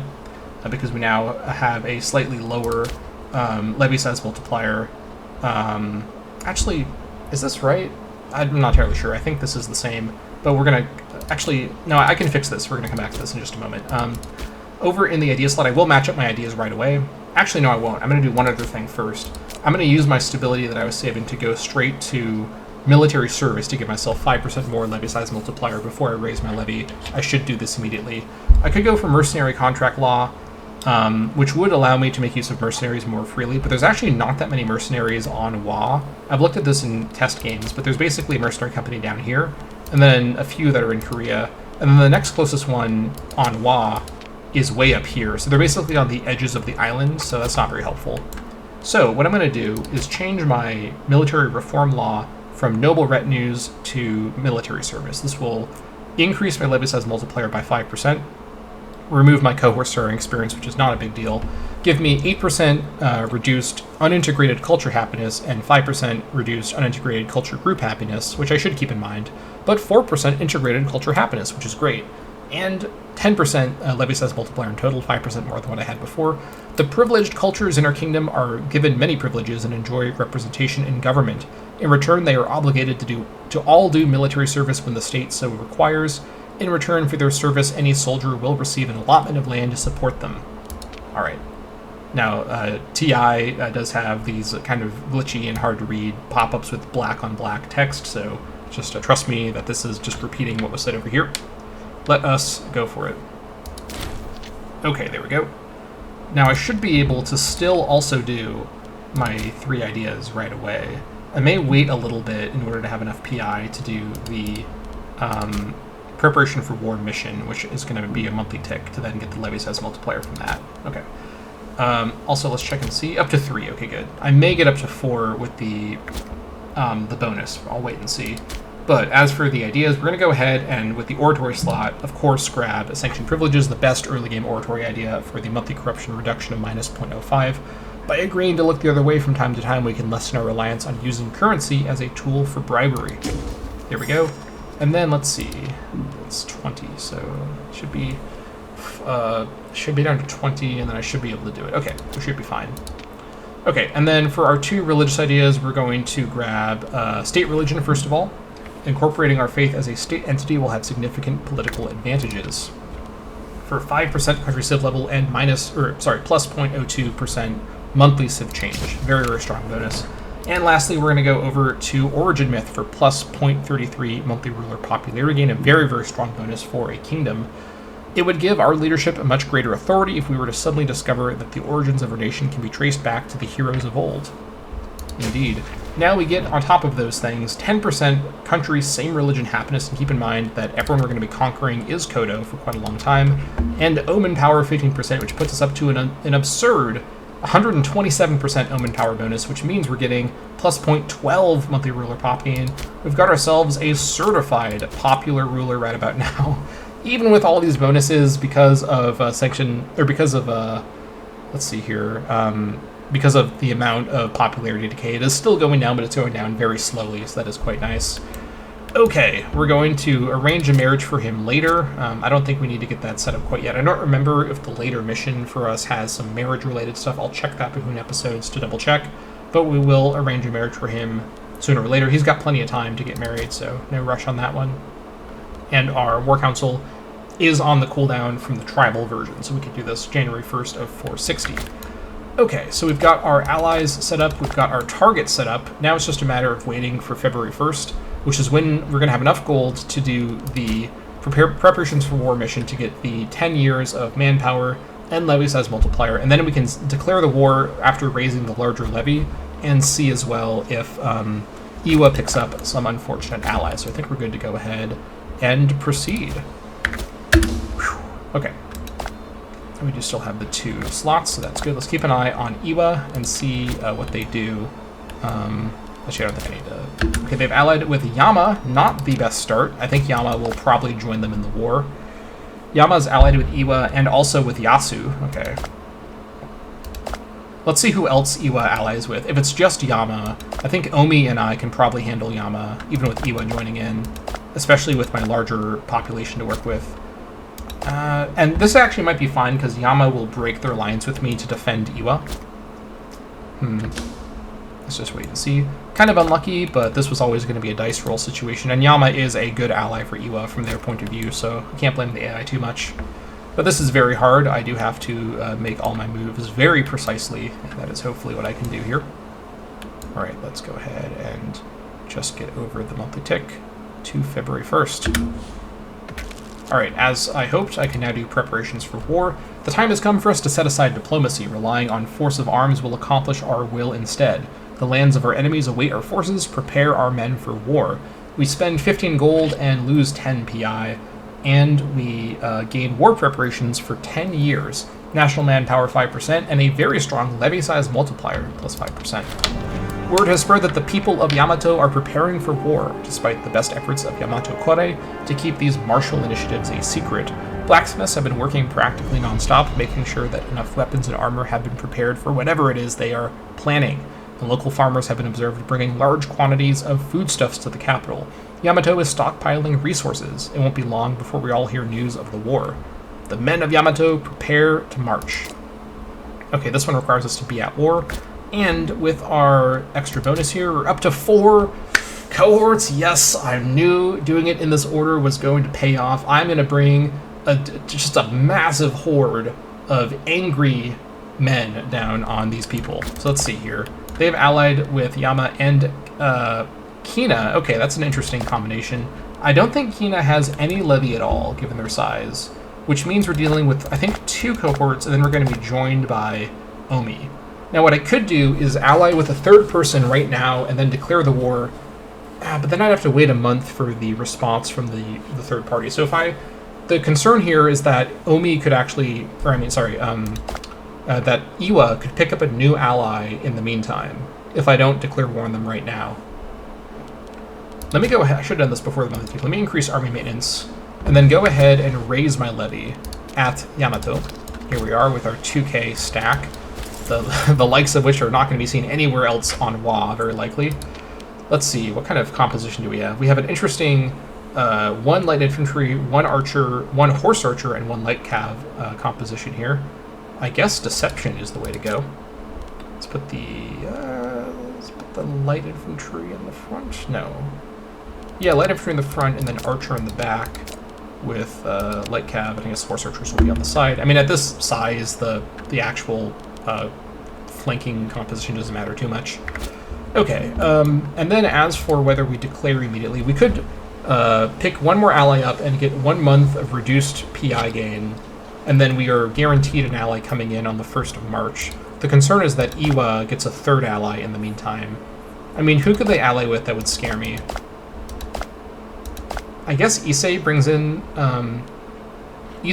another cohort. That's basically it, in terms of people nearby. I think they're likelier to ally with someone who doesn't have another cohort. But then, who would I ally with that would bring in another cohort? I have the same problem. Again, I think 5 is the cutoff point. I guess I could ally with Issei and bring them in, but Issei would be in my province. I think I can probably get away with this, because I don't think Kina has any forces at all. And then these 2 should each have 1 cohort. I think if I walk into Yama right away... Actually, I could even split and go into Yama and Iwa right away. Possibly prevent one of them from spawning, and then the Omi force comes in and joins me. I have to do 2 sieges anyways. Actually, I have to do 3 sieges, the one at Kina as well, but they're not going to have a cohort ready for a while. And again, I think I need 1k to siege. If I need 2k to siege, I can just about siege with my entire force. I'll find out. I think what I should probably do is actually walk into Yama as 1 unified force, and then, that way, if Iwa raises an army, it can't siege me. Even with a possible Kina cohort, the 2 of them might be able to siege me. I can just back up with my full force, and then I let Omi join me. What's the marshal of Omi's chief? She has 8 marshal. Okay, I can maintain the siege. I think I should be in the clear to do it like this. Let's declare the war now. Okay, so Yama will break their alliance with me to join Iwa, and then Kina joins into, Omi will join into as well. I think we need to go for this. No time to waste. Again, keep in mind, in this kind of like, this is really kind of like Sengoku Jidai Total War type stuff, because every nation I conquer here is same religion, same culture. So every single conquest is increasing my levy size, by a noticeable amount. So I need to just get the ball rolling and get the momentum going, especially against very hard AI. I can't give these tribes any time at all to kind of get organized and form big defensive leagues. I'm going to be fighting an uphill battle in this diplomatically convoluted environment where there's just so many tribes that can have relations with each other. I need to just get to it right away. So let's go ahead and go after these guys. Keep in mind, by the way, that the very strong 12.5% levy size bonus for being a city-state will go away after this war. So I may not have as big of an advantage from the first conquest in terms of the total number of forces I can use. But with my current budget situation after doing those bribes, I can't hire mercs anyways, so I just got to go for it. Here we go. All right. It begins. My High King, the Yayoi city-state of Omi, has honored our military alliance and joined, and I assume Yama has joined the enemy, and they have. Okay, this is what I was expecting to see. Let's go in towards Yama right away for the reasons I explained earlier, and get to it. Let's go ahead on speed 2. Also, we can begin outward expansion, gain 2 legitimacy, which will give us actually back up to 100, and give us 5% morale of armies for 2 years. Our soldiers are eager for battle, ready to destroy the enemies of Yamato as we expand our borders outward. May our warriors lead us to victory. Very good.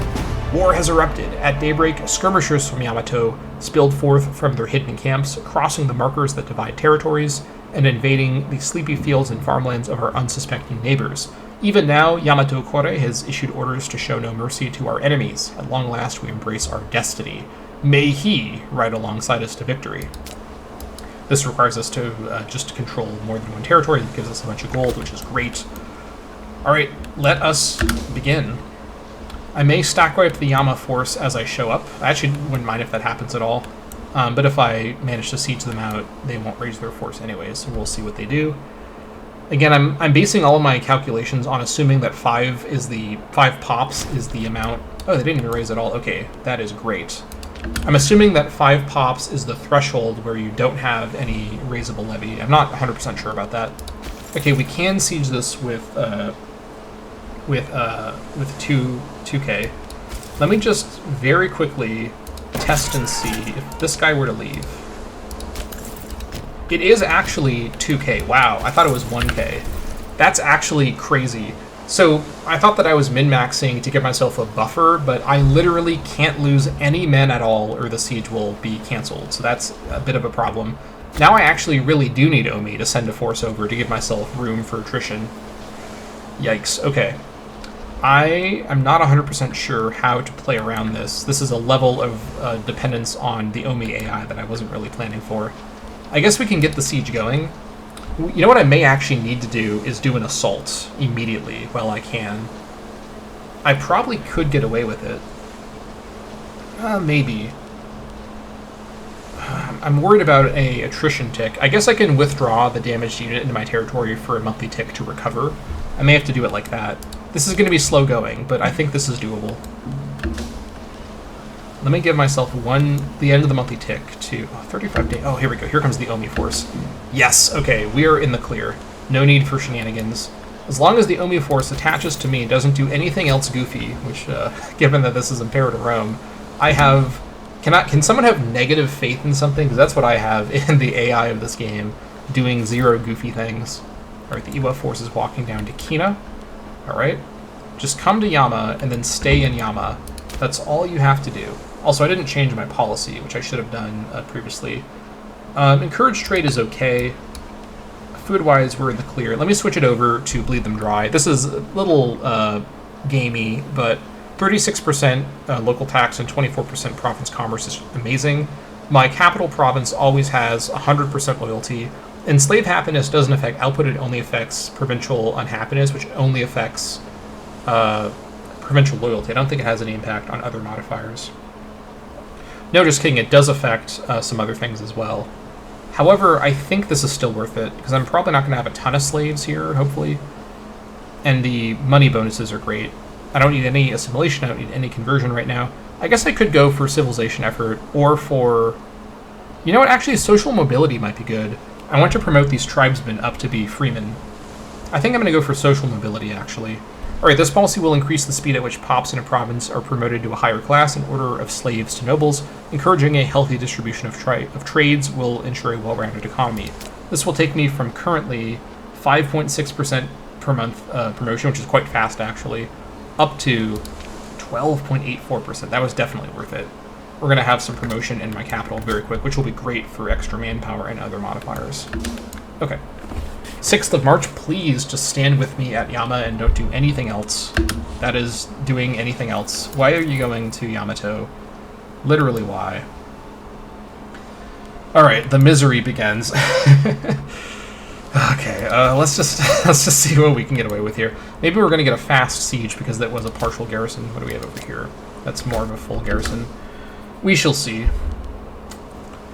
We shall see. Okay, he's staying with me. Okay, please. I'm praying to the kami that no shenanigans happen over here. We've got 500 buffer zone here. That'll have to do.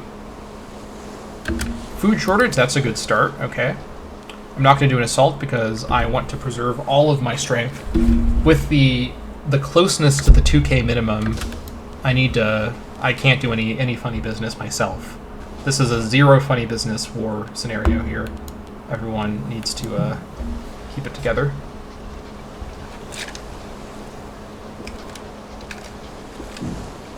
Alright. But I should be getting 3 full tiles from this war once I power through these very slow early sieges. Yeah, because these are all city-states, they're also going to have a lot of defensiveness, so it's going to take a long time to do these siege ticks. But we got a good first one with food shortage. Let's see if we get water shortage next. That would be quite nice. There we go. That's a very good roll, water shortage. I could probably get away with an assault here for cheap, but I am not risking it. No need to risk it. Early game will be slow but steady. We do not want to mess around here with these rolls. And then let's also save up our PI and stability. I probably want to save up my PI to do a sacrifice once I have 50. I think that's probably going to be worth it. Alright, what's my food situation like? We should have a few more months. 7% progression. Defender's Desert, that's a great roll. Alright, good. 21% progression. Let's see if we get a lucky siege win at 21% progression. Not confident that that'll happen, but you never know. Also, controlling Yama will protect Omi province, which I'm sure they will appreciate. Hopefully they appreciate it. They show their appreciation by following me into Iwa province so that we can get the war target. That'll be great for war score and war exhaustion purposes, but we shall see. We're also at our manpower cap at the moment, which is good to know. Alright, come on, 21% progression. Let's go to speed 3 while we're just waiting. We have ourselves the new trade route done. Alright, we have encouraged merchants in the province of Yamato to invest more of their wealth in trade, reassuring them of the security of their outlays. The movement of goods benefits all. Okay, can we reach anything else? No, we cannot. Well, we will eventually be able to reach more people. I think actually when we increase our nation rank. Let's see here. Diplomatic range, what do we have? Does it say? I don't think it says. Let me look at a nation that's larger. 100%. I think we should be able to reach once we finish this war. With that in mind, I'm gonna... Oh, you know what? I only had one. No, it's glitched. It's gonna be after the monthly tick. Okay, well, we're gonna probably do another business investment very quickly. The sacking of Yamato Kore has led his men to glorious victory during the siege of Yama. The enemy flee in disgrace, and all that is left is to decide on how to treat the residents within. Needless to say, these spoils of war led the Takazos back into Yamato to admire Kore greatly, but leaving such wealth in the hands of one man could cause problems in the future. Now remember, this is same religion, same culture, so I want to only gently loot them. No population destruction here. These guys will be part of my core population after the war. Alright, now we're going to go down and get to work on Iwa. Hopefully these guys follow me in there, but we shall see. I don't want them to go and attack this force here for no reason at all, but I may have to join them if they make that move. In fact, let me actually go into Yamato and then enter Iwa from Yamato to see what these guys do on the 16th. These guys are going to go to Iwa. Okay, that's actually good. Iwa is plains. I will happily do an attack into plains. These guys follow. They will not, but that's fine. Actually, I'm already locked in, aren't I? I'm going to take damage from this battle, and then I'll have to wait for them to join me. They should join me, though, under those circumstances. I think. Okay, they're going to join in, too. Oh, stack wipe. Perfect. Alright, well, we're now damaged, but I think we're going to recover on the tick, especially when these guys join in before the tick. We should be fine. The stack wipe was really good as well. So we should now be in the clear for the rest of this war. These guys have arrived. Okay, this is a full garrison. We're not going to do any assaulting shenanigans. And this is a full garrison down here as well. We're just going to let this proceed manually. I'm going to... Oh, it's too late now. What do I get in the monthly ticket enemy territory? I get nothing. Okay, let me send the... timing-wise, I'm gonna have to be out of the spot anyways. Just to be on the safe side, I'm gonna send... Hold on, wait. Yeah. Is this right? This should be 1,500 full. Is this number wrong? Okay. I'm not sure. I'm just gonna leave it alone, actually. They are recovering. It was just not updated. Just gonna leave it alone. Also, I can now go ahead and start another business investment. We're just gonna do this preemptively to prepare. More import routes is always a good priority.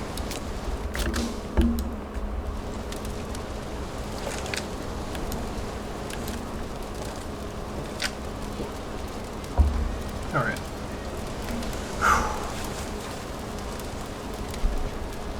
Come on, see some lucky ticks. Supply shortage, that's pretty good. All right.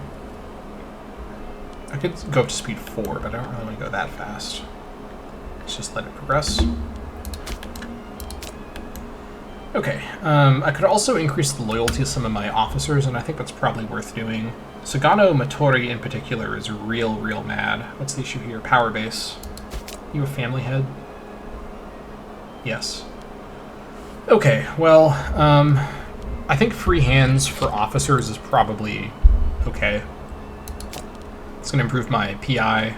Let's also bribe this character too, I think, actually.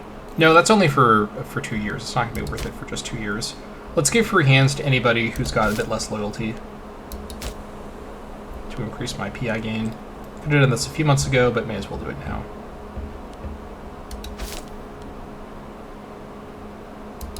This will see me build up some corruption across the board, but the extra PI is worth it early on. And I can always do sanctions if necessary. I guess I should have checked to see if they had traits that prevent doing sanctions, but I think we should be okay. Alright, I think this is fine. We have a bit more PI per month. It's going to be handy.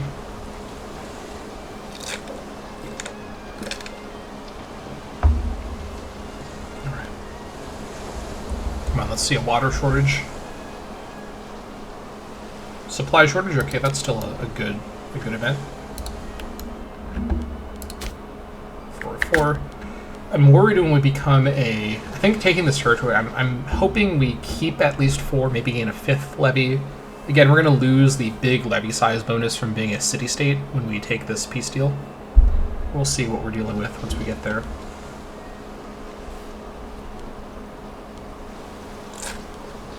Come on, show me a water shortage or a breach. I'll take a breach too. Supply shortage, okay. The Grand Festival. In a stunning display of generosity, Okada, a well-loved member of our religious institution, has commissioned a grand festival out of his own pocket. That's nice of him. We get 5% Wa happiness for 2 years. I'll take that. Right, economy-wise, we're actually looking to be in quite good shape. 2.11 in wartime as a very young kingdom. I'm happy with that. Let me try to eat my sandwich while I'm waiting for the siege. Also, let's keep an eye on the belligerents, because they may bring in a new ally, which AI sometimes does. Alright. I will probably regret eating this wrap, but I'm curious to give it a try. Alright.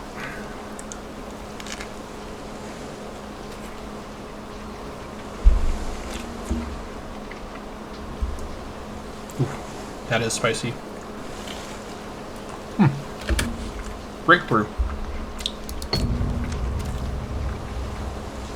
The talent. Oh my gosh. Whew. The talent of Hatano Toda no Sukunu knows no bounds. In his role as researcher, he dictates that his capacity for further innovation has increased. We are sure to... Oh my god. Whew, wow, okay. Jimmy Johns was not lying about this being a spicy wrap. Oh my god, my eyes are watering. I'm putting that to the side, saving that for after the recording. What's going on the side here? Okay. We are sure to benefit from this situation. Very nice, extra statesmanship from my researcher, and an innovation. And I think that was...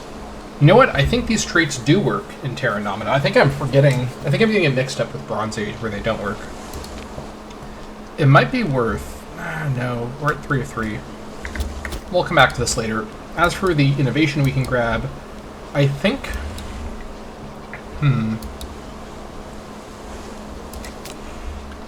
probably just going for Town Criers is worth it. I mean, I could grab this for unlocking cheaper assassinations, but I don't think that's necessary. I could also grab Fetiales before my Peace Deal to reduce my AE. Not the worst idea. You know what, let me just go for Town Criers. Official orders. Employing skilled speakers to proclaim our decrees, laws, and decisions will lessen the chance of fomenting dissent in our populace. Very nice. We're about to have 3 sets of nobles that we're selling off, so the tyranny reduction will be handy, and then Town Criers will be next. Okay. Any new trade routes? No. After the war, I should probably be able to reach more people. Let's go to speed 4, I think.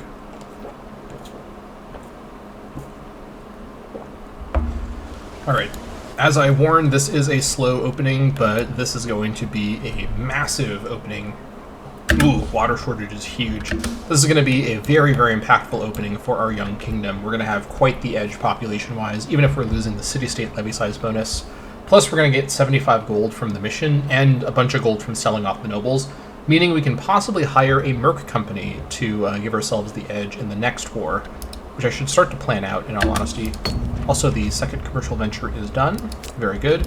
We now have a number of slots ready to go for once we can reach more people. Food shortage, that's good. I'm just going to let this finish off manually. I could do an assault at Hina. Let's see.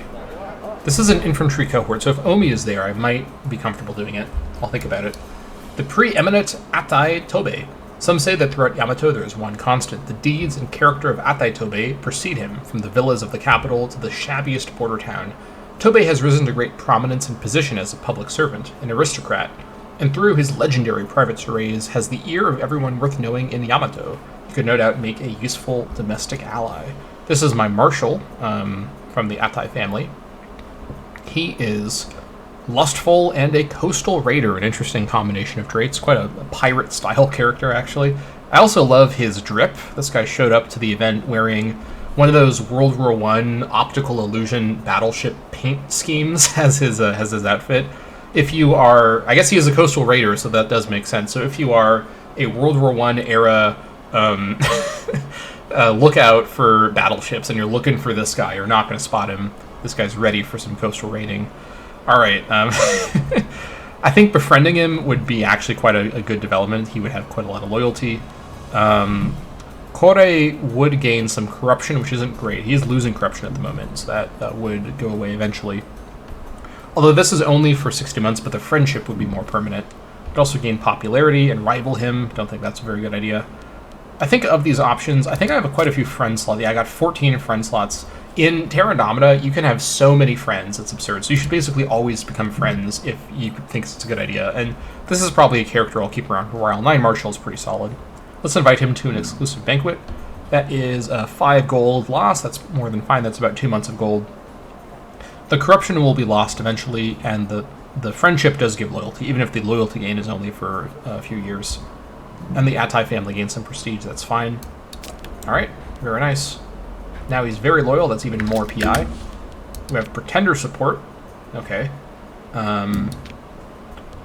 Right, well, I mean, we don't really even have an heir set up yet anyway, so it doesn't really matter. Currently, Yamato Mati is our expected successor. We'll see about that. Can you reach anybody yet? Nope. Soon. Someday soon. Not today, though. Represent Defender's Dessert. Alright, good. It's going in the right direction. Let's see a 49% win here.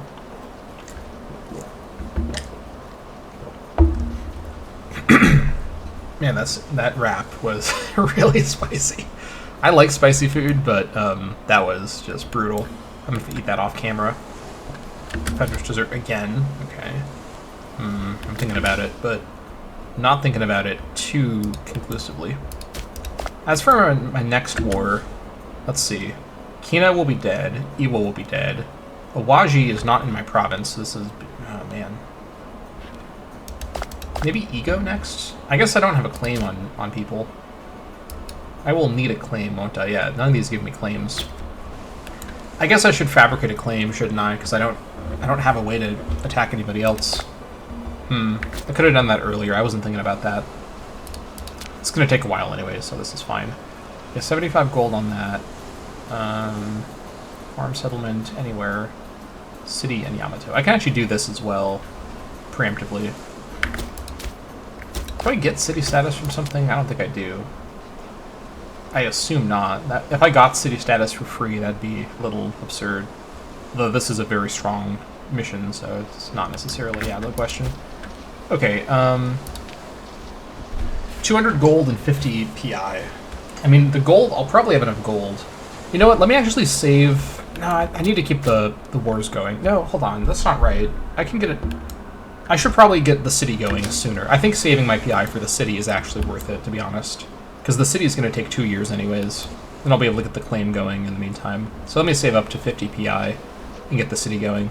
If I get to 70 PI, I'll spend 20. Here's the sacking of Iwa, very nice. 2 pops sent to Yamato. Making sure we're not going to depopulate over here. I'm a bit worried about that.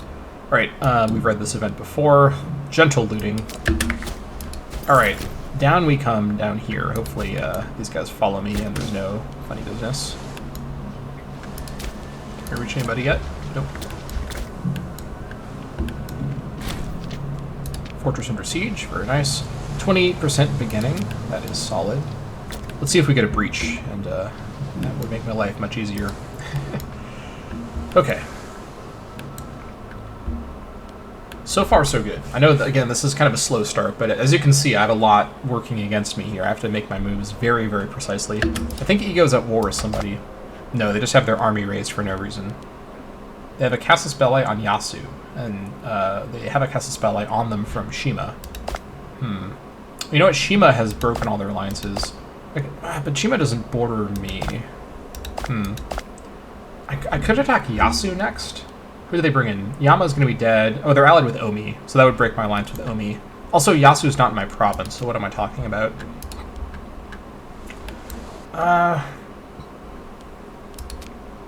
I don't actually gain any new borders in my province from this war, which would have been the benefit of the Eco War, but that's not how I've gone. I've made my choices, and I have to live with them now. Anyone gain any more population? I think Owari is still a solid option. Matosu is barely anybody there. Does anyone have a lot of population around here? I don't think so. I start with the most population as the interesting country on the island. I think Owari would be a solid ally, actually, to help me fight Issei later on. But Issei is isolated. I can form it later. I don't need to decide right now. No. Concern, we're out of food. Not great. I can't do much about this. We have 500 men worth of time supply shortage. I guess I could do an assault and try to weaken the garrison and then run back into my territory, but then the thing is going to be broken unless I leave someone there to maintain it. Let me just roll the dice on this and see if I can get lucky with a few. I can just run back in my territory and recover once we lose a bit of our population here.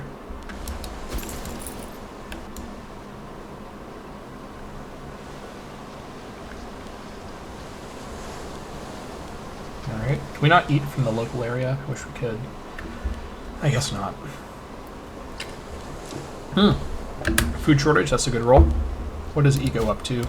Ego is fighting Kumano and Yasu. Okay, good. I actually want some of these guys to fight each other to lose their levy size bonus from being city-states, and also to make my conquest easier by linking up the territories. So I am happy with that.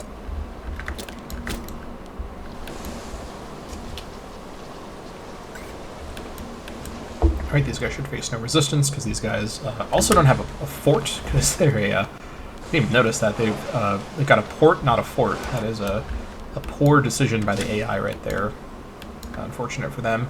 Shima has a big navy, oddly enough. Don't know what to make of that, but okay. Come on. Supply shortage. Alright, we're getting a little into the danger zone here. I think what I'm going to do is... Oh, I did not mean to click that button. Alright, well, I guess we're doing an assault now, so let's see what we can do here. Fingers crossed on the luck. Oh my god, okay. If that was a failed assault, that would have been the misclick of the millennium right there. Oh, that was a complete accident misclick right there. Alright, well, I didn't mean to do the assault, but that actually just barely worked out. That was a real close one. Yikes. Okay, anyways, let's let looting be gentle. And now we can finish the war. Sue for peace. And there's the alternative peace system. I'm not going to mess with that right now. And we're going to go ahead and demand everything. This will cost only 3 AE, which is absurd, but works for me. Yamato to Yamato, Iwa Yamato to Yamato, and Kina Yamato to Yamato. This will turn us into a local power as well from a city-state, and give us 3 sets of nobles to sell off, which is going to be great. Okay, here we go. Yep. Okay, first things first, my High King Yamato Kore. We've increased in rank and are now a local power country instead of a city-state. Since we have settled a single territory, the following rules now can be used, so we can do defensive leagues and have alliances, and the modifiers are present there. Naval range, 15%, so maybe it wasn't as much as I thought before. Can we... Oh my gosh, all these events are in the way. Get out of the way. Alright, let me just check this really quick. Can we reach more people? Maybe after the tick. We may not be able to reach more people after all, but that's fine. Alright, the Yayoi city-state of Iwa accepts our peace offer, which I read a moment ago. As for the elites, I'm just going to read it the one time.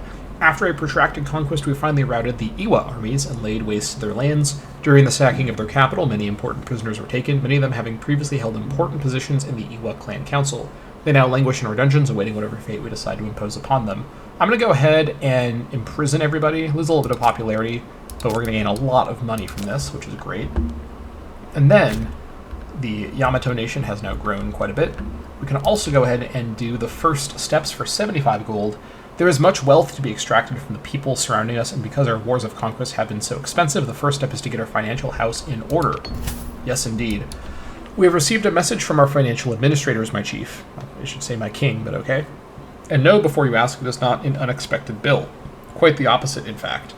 Without getting into the particulars, we shall say that the local people willingly showed a generous spirit when giving to our tax collectors. They understand that war is expensive after all. How much do we get exactly? 75 gold.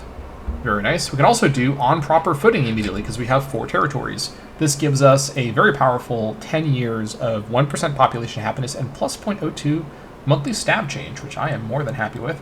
Yamato has finally settled into a comfortable state, finding proper footing in an uncertain world. We rest secure knowing that greater things lie in store. On proper footing. Once considered a backwater of sorts, Yamato has become known as a power broker in the region, able to project her strength far beyond the city walls of her capital region. There is nothing that happens in our land without Yamato Kore being completely aware of it, and there are many warlords and generals that curse his name for it, openly lamenting a time when they could have hoped to stop the rise of Yamato, for those days are long gone. I have promised prosperity, and it is prosperity I have delivered. Alright, so this is what we need to actually finish the mission, and this of course requires us to own the whole province, which we're now halfway to doing. We have 4 of the 8 territories of the province. What we also want to do is get a farming settlement going to get cultivation of rice for our nation permanently, is that right? Is this? No, this is the territory of Yamato, okay, gotcha. That's still really good. Local slaves needed for local surplus -2 and local monthly food. That's going to be really, really good for Yamato. This requires city status for Yamato.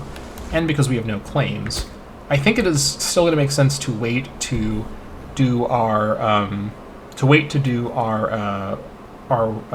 claim generation after we get the city going, just because I think getting the city going is going to take quite a long time. And I don't know yet what's going to happen over here in terms of who's going to get the territory or what, so it makes sense to wait on that. As for this, we can now reach a number of things. Let me go ahead and, let's see. Do I want to change up what I'm doing here? I think I do.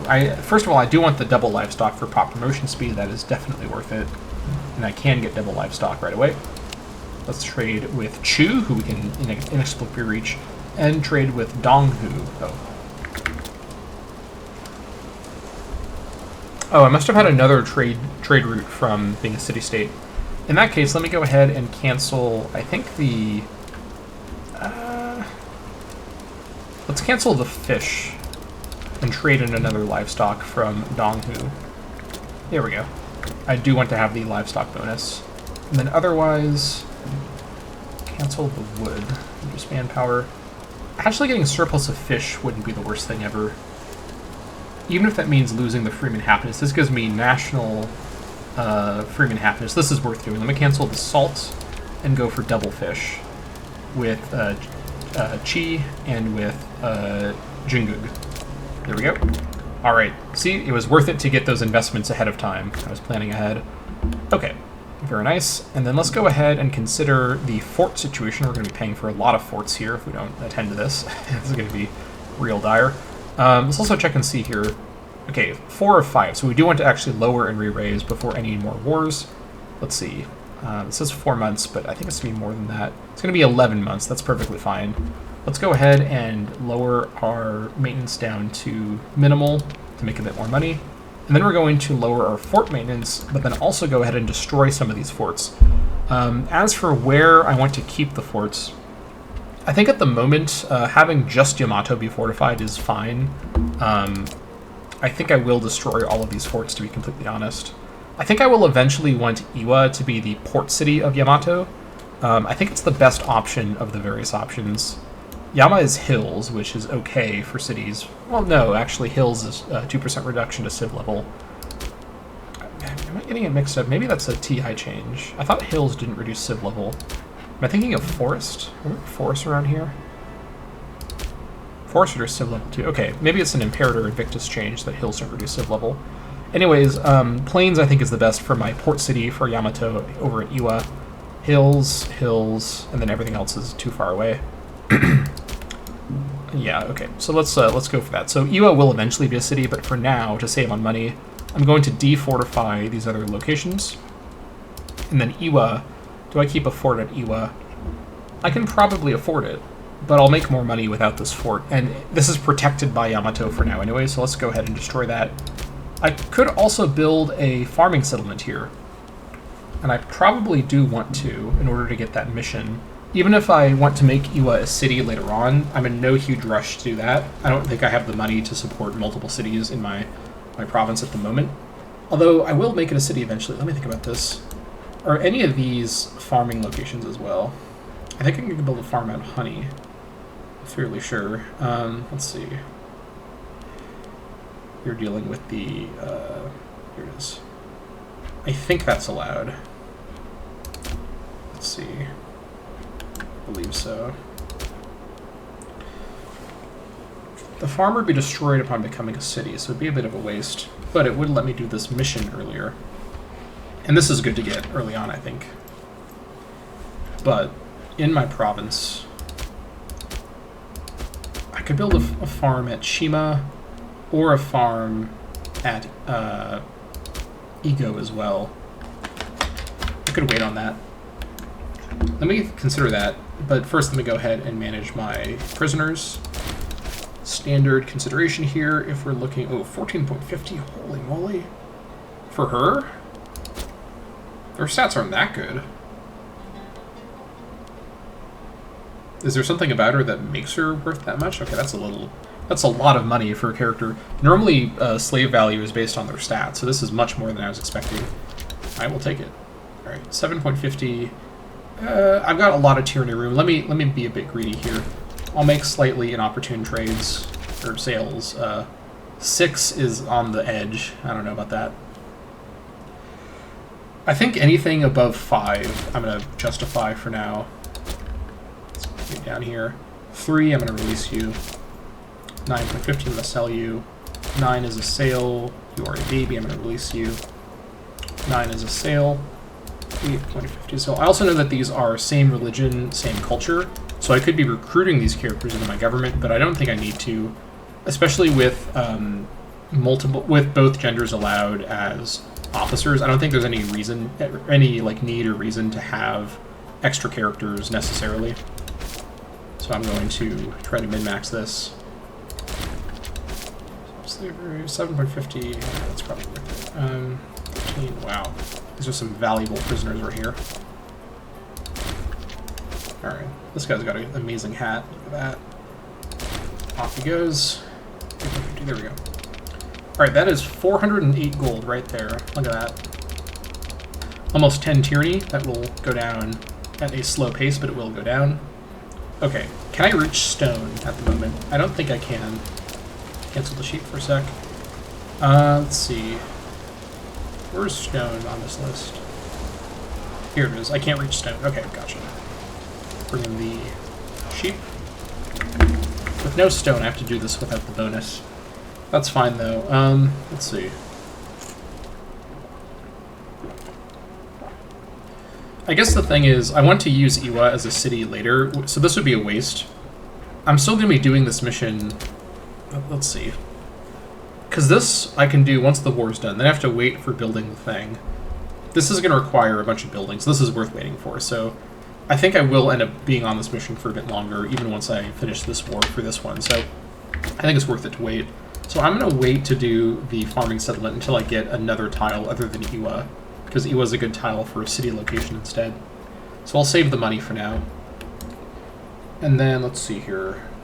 Omi is still allied with me. I now have only one slot as well, because I'm no longer a city-state. So do I want to actually change my stance? Actually, that's even with neutral stance as well. Yikes, because of my heritage. I have to stay on neutral stance to even have one ally. I don't know if my Omi alliance is going to be necessary, to be completely honest, against these other enemies.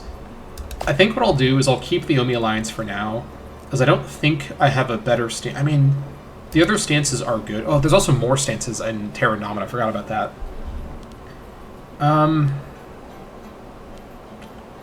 Supremacist stance is really good, but for now it won't be good. I think I could go for domination stance for no CB war decks. Ooh, you know what? I could do that, actually, and just have no CB wars.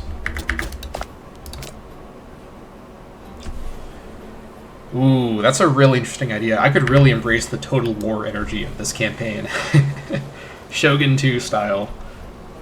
Oh man, that's... But if I do this, I get a -1, like, everyone will hate me. And this is very hard difficulty, so this would be a gigantic decision that would have enormous impact on... Because this negative opinion would affect all nations that know me, and I think maybe all nations in the world.